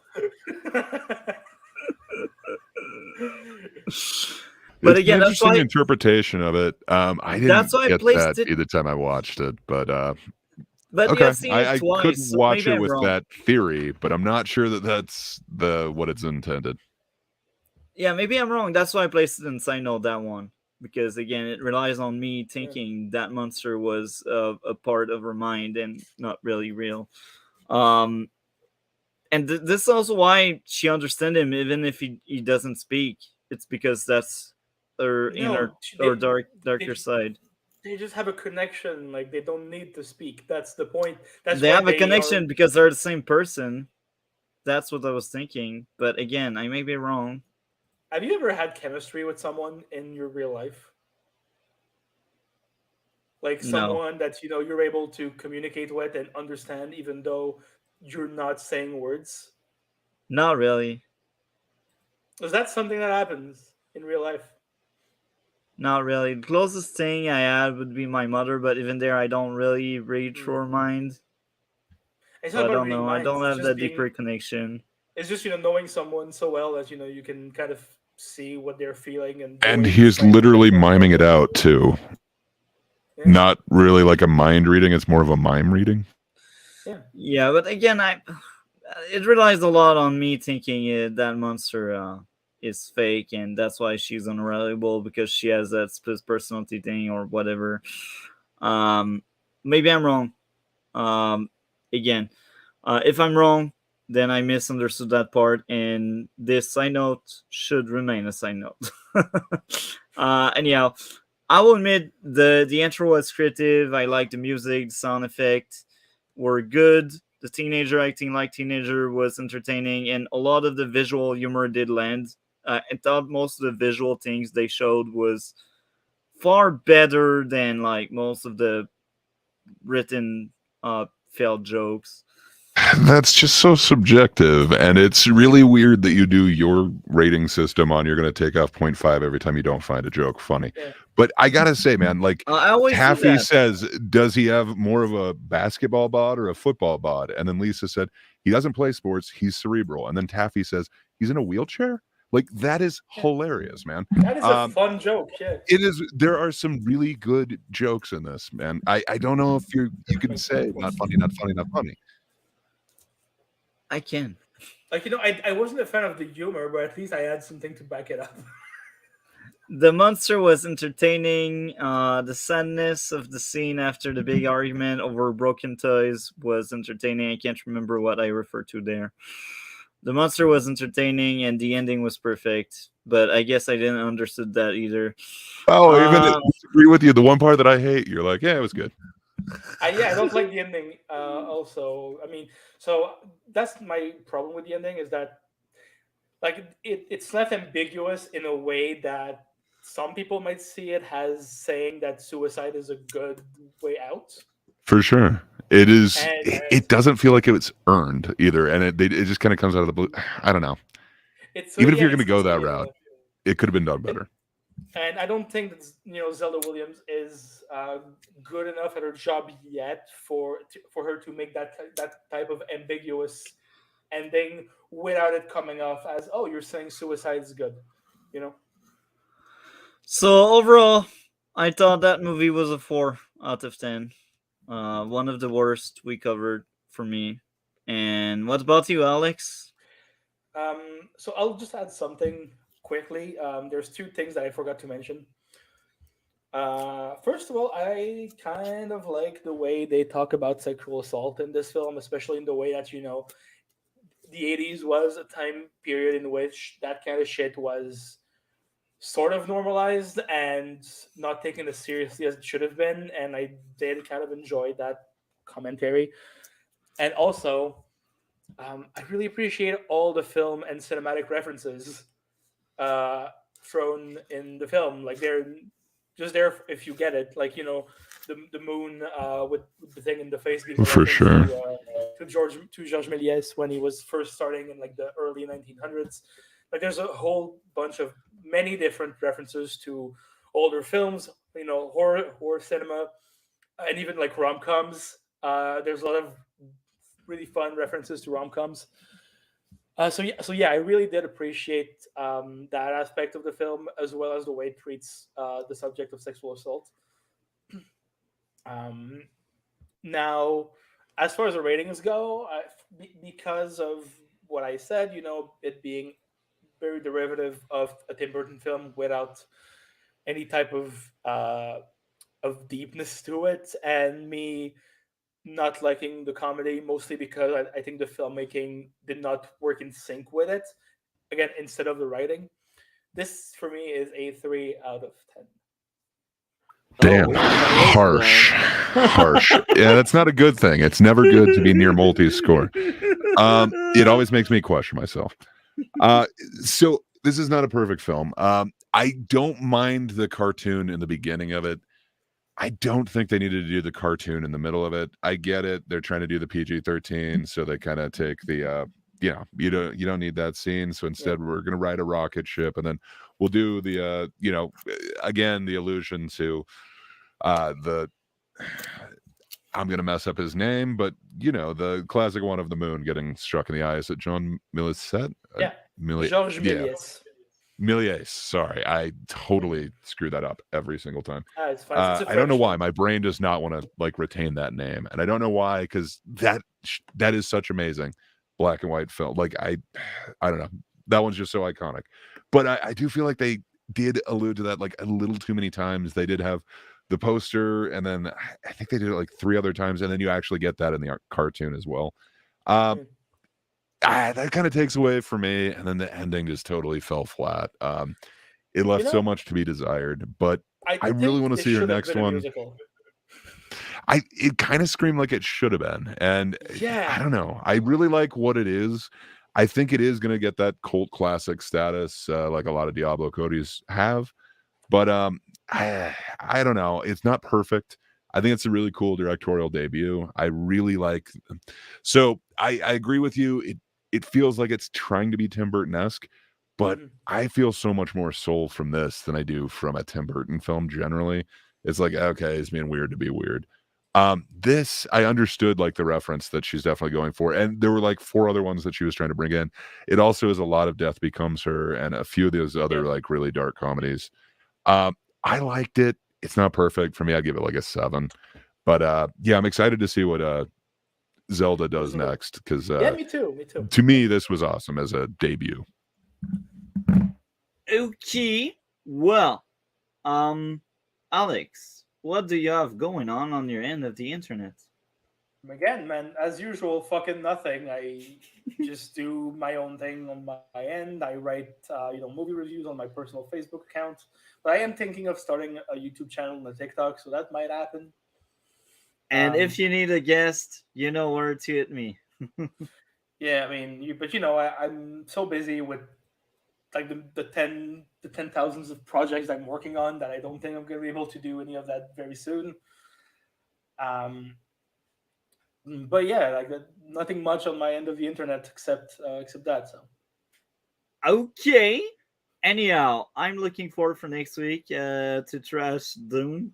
No, I'm joking. I like Dune. Anyhow, Alex, you're great as usual. thank you. Sorry. I'm glad you joined us this season. And again, if you know people that would be interested to join us, you know how to Sure. let them know and where they can reach me and stuff. And I also realized one of my coworker is also into movies a lot, and I added him on the chat today. And maybe Jean. Right? Yeah, maybe he will show up in one of our streams eventually. Looking forward for that. He is really cool. And it's funny because I've known the guy for years and I had no clue he likes movies. I've known the guy for like 7 years now. You never talked about film? No, we talked about music. We talked about work. And that's it. All right. Video games sometimes, but I had no idea I was into movies. All right. But yeah, anyway, have a great day, Alex, and keep in mind next week it's Thursday at 4 p.m. But that's only next week. So after that, more time for movies actually, so that's good. Yeah. Well. So after that, it will be on Tuesdays at 4 p.m. And again, I know for Gray, maybe it won't be great, but again, Gray, you join when you can. And that means, Alex, it will heavily rely on both of us because maybe Gray won't be able to always join up when we start, but hopefully we'll be able to make it true and show up at some point. And the biggest reason... What's the roster for next week again? Can you send it to me later? Yeah, I will post it right after the stream. But yeah, so the biggest reason why it's like that, it's because I go at work at 10 p.m. But even there, I was able to talk to my coworker that I replaced because we basically replace each other and such. And I was able to earn like half an hour. So because of that, it's really 4 p.m. to make sure we got really enough time because like guys haven't really seen these streams, but we did streams that lasted 5 hours. We did 2 streams that lasted 6 hours and one that lasted 5 hours. But I mean, this is good. This is close to being 4 hours now, and I'm pretty sure. Yeah, and we have like 3 topics you won't be part of. I thank you. I'm very happy. I'm not going to be part of them. I'm tired. It's late. And yeah, that's why we start early or starting next week. Again, thank you, Alex. And if you know people, invite them. Thanks for being the voice of reason, the antidote to the multi. Take care. Take care, guys. So it's just you and I, Gray. Sadly, I think I'm going to have to take off pretty soon. I would love to hear your take on the Beekeeper because I had a different experience, but so I guess we will rush through them. So Walking Dead season 2. What did you think season 2? I honestly probably can't score it. I remember seeing it. I remember liking it up to a certain point, but I can't remember anything that happened in like season 2 or 3. I'd have to kind of go back and see it, and sadly I did not with like the 6 other movies we had this week. Yeah, I don't know. If you can kind of explain what happened, I could probably remember, but yeah, off the top of my head, Best friend becomes villain. they don't make it to And the jail yet this time, do they? no, Do they no. get to a farm? Yeah, it's the farm season. The entire season is spent on the damn farm.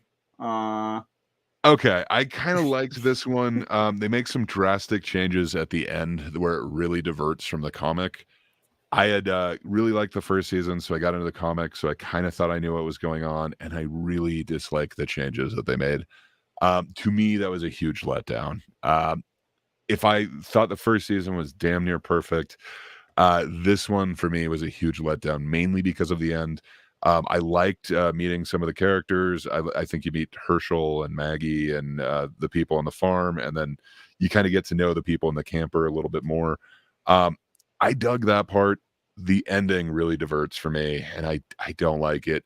We lost a main character that's still there in the comic books. It's not cool. The old To me, it man. was a huge letdown. It was cool. Yeah, I believe it's Dale is the Yeah. character, but yeah, he's still cool in the comics at this point. So I don't know. It was just a huge letdown to me. So I think it was a pretty positive experience until there was a huge drop off.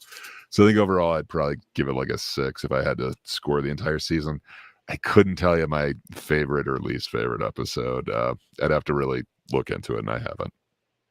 So for me, that was a similar experience, but it's all fresh and it was painful, like really painful. So I got many issues. Horrendous spacing, 13 episode season could have lasted 7 or 8 episodes, trimmed down length and smash episode together, and the flow already gets better. Parts of the story feel contrived. Characterization isn't great since the former best friend is one-dimensional and most of its screen time was showing how he can't change. Amazing, right? The black guy is forgettable as well. He doesn't have a character arc. He's basically a filler character. Take him out, you still have the same season. And I mentioned that because I don't know his name. I'm sorry. Forgettable, you know. That's a you problem, though. Okay, sorry for interrupting you. We're going through this path. The lightning this season took a dump. Like, I don't know what happened. Like, did they forgot all their lights? Like, every time it's freaking nighttime, you cannot see shit. And they shot so many of these damn nighttime scenes. It was driving me nuts. I was like, man, I cannot see shit. Why? The editing sucked. They deleted off-screen character they wrote in like they deleted the scene. They basically killed off the character. So basically, like, there was a moment I was like, oh, what, did I miss something? These people died, but apparently they just deleted that scene. I was like, what? You deleted something that could have been important? But hey, we get horrendous spacing. All this app, I don't know. The death of the former best friend tried hard to be emotional, but it wasn't since the guy did everything he could to be deleted that way. Plot armor, many characters were placed in position they should have all died. Now, I must admit, Blondie character arc from someone that wanted to die to someone that wanted to live was well handled. The main character growth into the leader he became was great. The old man growth was amazing. The action was entertaining. The old man death was well made. That's probably the only good death so far. Meeting other group of survivor with different ideas was interesting for the world building. Top 3 episode 2 with a 9.7 out of 10, followed by episode 3 with a 9.5 out of 10, followed by episode 4 with a 8 out of 10. My worst 3 are episode 5 with a 5.5, followed by episode 10 with a 6, and episode 13 with a 6. This season took a dump. My final score for this season is a 5 out of 10. I disliked it so much. I'm not looking forward for season 3. I feel like it will be another painful experience. At least we will have DC on next week. I hope so, and he will be able to praise the show, I think, because he really likes the show, and he is the reason why we are watching this TV show. Anyhow, That's season 2. I dislike. Yeah, I'm sorry, man. I gotta take off. We're like right at the 4-hour mark, and I gotta be somewhere in like 30 minutes. I gotta walk my dog before then. So Oh, sorry, okay. man. I gotta take off. I did not like the Beekeeper a ton. I thought it was okay. It just, to me, it seemed like a knockoff John Wick, where it doesn't have as cool world building. I get what they were trying to do and like the allusions to bees and all the bee jokes. To me, it just fell a little flat. That being said, I kind of dug it. Like there is some action scenes in it that aren't the worst. It is a David Ayer flick. His are hit or miss with me. This one's a little bit on the lower side, but it is better than Suicide Squad. So that's not saying much. But yeah, I don't know. I think overall I'd give it like a 5.5 or a 6. It was decent. I don't know why they put so much dye in Jason Statham's beard, but I don't know. It wasn't horrible. It wasn't great. But yeah, I'm interested to listen back and hear why you enjoyed it so much, sir. And what about Halo season 2 episode 6? Did you get time? To me, sadly I did watch that. I guess I should at least talk about it. Yeah, it did not work for me. It really didn't work on a bunch of levels. There was like a little bit of action. You got to meet, I can't remember her name now, but his former squad lady who apparently didn't know and got to fight him. I don't know. I guess I liked him not willing to just lay down, that he always had to get up, but I don't know. The whole episode just kind of fell flat for me. I'm not a big fan of it. Yeah, I didn't like I can't even remember her name, being guided by the spirits to tell her exactly where she needs to go and in what room she needs to go. And even is it Halsey, Halsey, who used to work at the place and knows it like the back of her hands, didn't even know of this secret place that she's taking her. I don't know. All that didn't work for me. Just overall, the show's a letdown. I hope they give him his armor, and then we see some Spartans doing Spartan stuff in the near future. But I don't know. I also didn't like the stuff with I can't remember what's her name on the Covenant ship where Mackie. Yes, thank you. And then where that dude chooses her, even though obviously a communication left from the ship. So I don't know. It seems like you definitely have a traitor amongst you. Hey, there's one human. Who could it be? And she did bring it about by bringing Cortana. So I don't know. It is still her fault. So I don't know. It just left me disappointed. I'd be interested if you had a different experience, but bad. Yeah, I think the highest I could give this is like 5. There were some moments that were sort of entertaining, but it was not good. I don't want to watch it again. Maybe a little bit lower. I'll go 4.5. The more I think about it, it's not neutral. It is bad. So yeah, I think I give it 4.5, man. So just before you leave, I gotta mention, you mentioned like McKee, like they were trying to do the Halo 2 storyline where there's a divide within the Covenant, but it's so poorly executed, it's disgusting. Yeah, I did not like what they're trying to do with a lot of, and I don't know. There's so many cool storylines that are in that game. I don't know. The They tried to do that Halo horrible. 2, but like it's too late. That means it's done. So next week, Invincible is back, by the way. So that's yes, I will catch up on that. I'll be caught up on everything next week, but sorry, man, I gotta take off like right now. At least you were great, man. And again, when we change the time, just jump in when you can. And Alex and I will try our best to just start up things. And tomorrow, like same time as today, but that's the last time we have that time frame. And have a great night, man. Take care. You too. All right, see you. And I am alone now. I feel so lonely. It feels like the first episode ever, 91 episode ago. Anyhow, Beekeeper, first issue. The daughter still being involved in the murder makes a conflict of interest. On top of that, it makes it contrived a bit. Next up would be plot convenience. Scott being around the gas station when the other beekeeper was there. Next up would be none of the special force could aim in a big fight in the call center. That was by the end of the movie, by the way. Next up would be in the staircase. The guy didn't know how to aim, so again, that was near the end. Now, what I did like, how the Beekeeper is just merciless. He has a goal, he will reach it, he will beat down everyone, and he doesn't want to delete the innocent. Like, there's a sense of right and wrong, and there's justice that kind of failed at both. And I enjoyed that aspect. It feels like John Wick, let's be honest.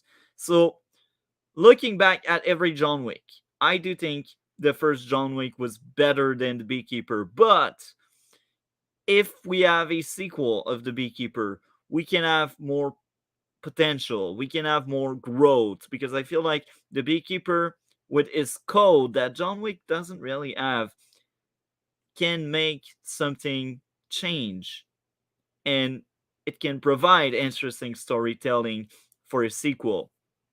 Anyhow, the Beekeeper, the guy will break necks, beat down people, and he wants to make sure the people he is aiming for are not the innocent. Like, he is a retired guy that came back because an innocent woman that was gentle and great got scammed. And this is dark. And I liked it. The action in this movie, I enjoyed it so much. Just the guy tearing apart bunch of armed men, and like, that was amazing. Jason Statham being Jason Statham is just on point. And him just being a psycho and like blowing up a building was wow. Really wow. I liked it. Flashy action. Every fight scene with the bigger thugs that could actually hold their own against Jason Statham Beekeeper was great. And the FBI girl that realized, oh damn, she is serving a corrupt and broken system, like, it's amazing. In the end, she basically let the guy free because she realized how messed up the justice system is.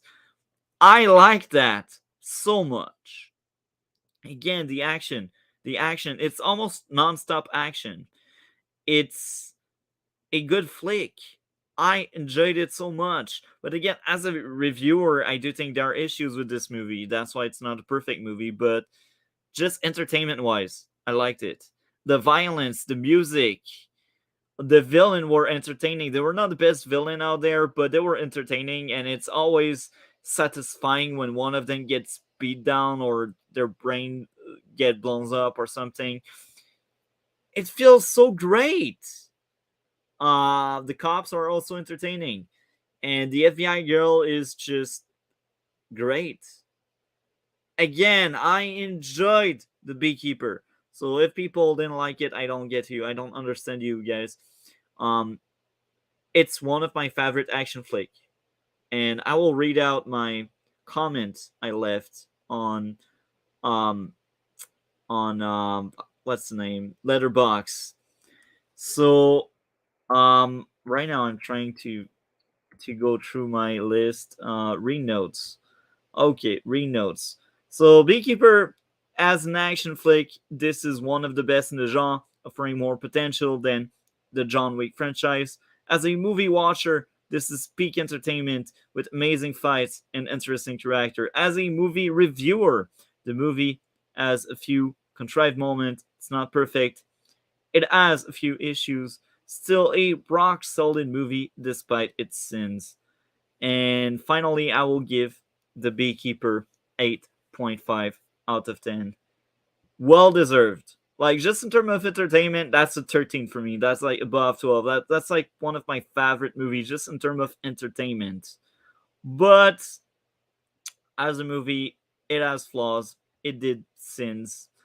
So coming next, we got the Halo Season 2, Episode 6. God damn, this episode was awful. I think that was actually the worst episode we had this season. It gave me Season 1 vibes in a really bad way, because I felt like Season 2 is just the improved version of Season 1. But it's so bad. I'm sorry, guys. They broke me again, a second time. The same goddamn show. first issue, plot armor on everyone during the opening operation in space. The moment you hit something, you can be torn apart due to the lack of gravity, yet some people survived violent impact and bullets. Again, it feels off that Kai would be leader without proper growth. Like, she had PTSD, like she was traumatized last time she went on the battlefield in season 1. People cannot aim. Quan plot armor is just way too big. Plot armor on Chief since he got slapped around by super strength. The higher ups are awful leaders, and it doesn't make sense. They basically run to the ground the war so they lose. So what I mean by there is, like, I feel like they lose on purpose. Like, they want to lose the war. That's the vibe I'm getting from these shitty leaders because of the bad writing. I feel like they do everything they can to mess up everything in purpose. Like, it's not part of a bigger plan. They're like 4 steps behind the Covenant, but yet they will still go out of their way to be even more late than they already are. Kai telling she knows to the villain is just straight up brain dead. So she admits, oh yeah, I know guys are doing sketchy things. And I'm telling you right now, I know. It's so stupid. Why would a character go tell their higher-ups guys are dirty and corrupt? Like, that's the best way to get a bullet in your brain, sister. They already showed that they can replace you. Like, it's so stupid. Pacing, everything takes forever. The villain is one-dimensional. You just always repeat the same shit.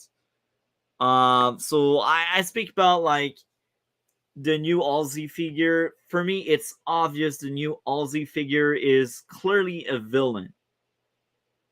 If he is not a villain, this character got even worse. Because every single thing he did so far in the show is things a villain would do. Scheming around stuff and sacrificing people. There's no gray area. He is just a goddamn villain. And if in the end you try to defend his action because you think he's more of an anti-hero or a great character, you don't even understand what you're trying to do. You don't even understand your own character. So I'm so done with that character. As the season goes on, he gets worse and worse. Lastly, that's my last issue. It's not properly explained, the divide within the Covenant. Why would Arbiter backstab them? Video game had a better explanation on the same story with Halo 2. So I feel like they try really hard to adapt Halo 2. But Halo 2 had proper setup, proper writing. It was made by better writers. The story was actually good. Here they try to adapt the game, right? But they don't have the strong foundation of the game. So it relies on really weird writing. I don't understand why you would pick McKee over the others. And it's the writer's fault. It's them not being able to flesh out these Covenant well in the show. Hell, they're not even able to flesh out humans. So how can they figure out how the alien works? Like, no, I'm sorry, Halo fans. This show is dog shit. Again, as a side note, let's really hope the new Halsey figure is a villain. Otherwise, he is just a poorly written character. Now, I will admit, there's a few things. The action was entertaining. So I'm not bored watching that. That's one edge that episode has over most season 1 episodes. Kai and the Halsey figure were entertaining together, even if I thought their scene was really dog shit. Again, the action was entertaining. So I feel like so far with the second season of the Halo TV show, they did improve in some areas, but most of it is still the same crap we had. It's still a very bad show. And with that being said, man, cannot wait for this season to end. Next week, episode 7. I do think there's like 8 or 9 episodes. It's almost over. I hope so. And we got Invincible. Anyhow, that was it for today. And have a great day, everyone. Take care.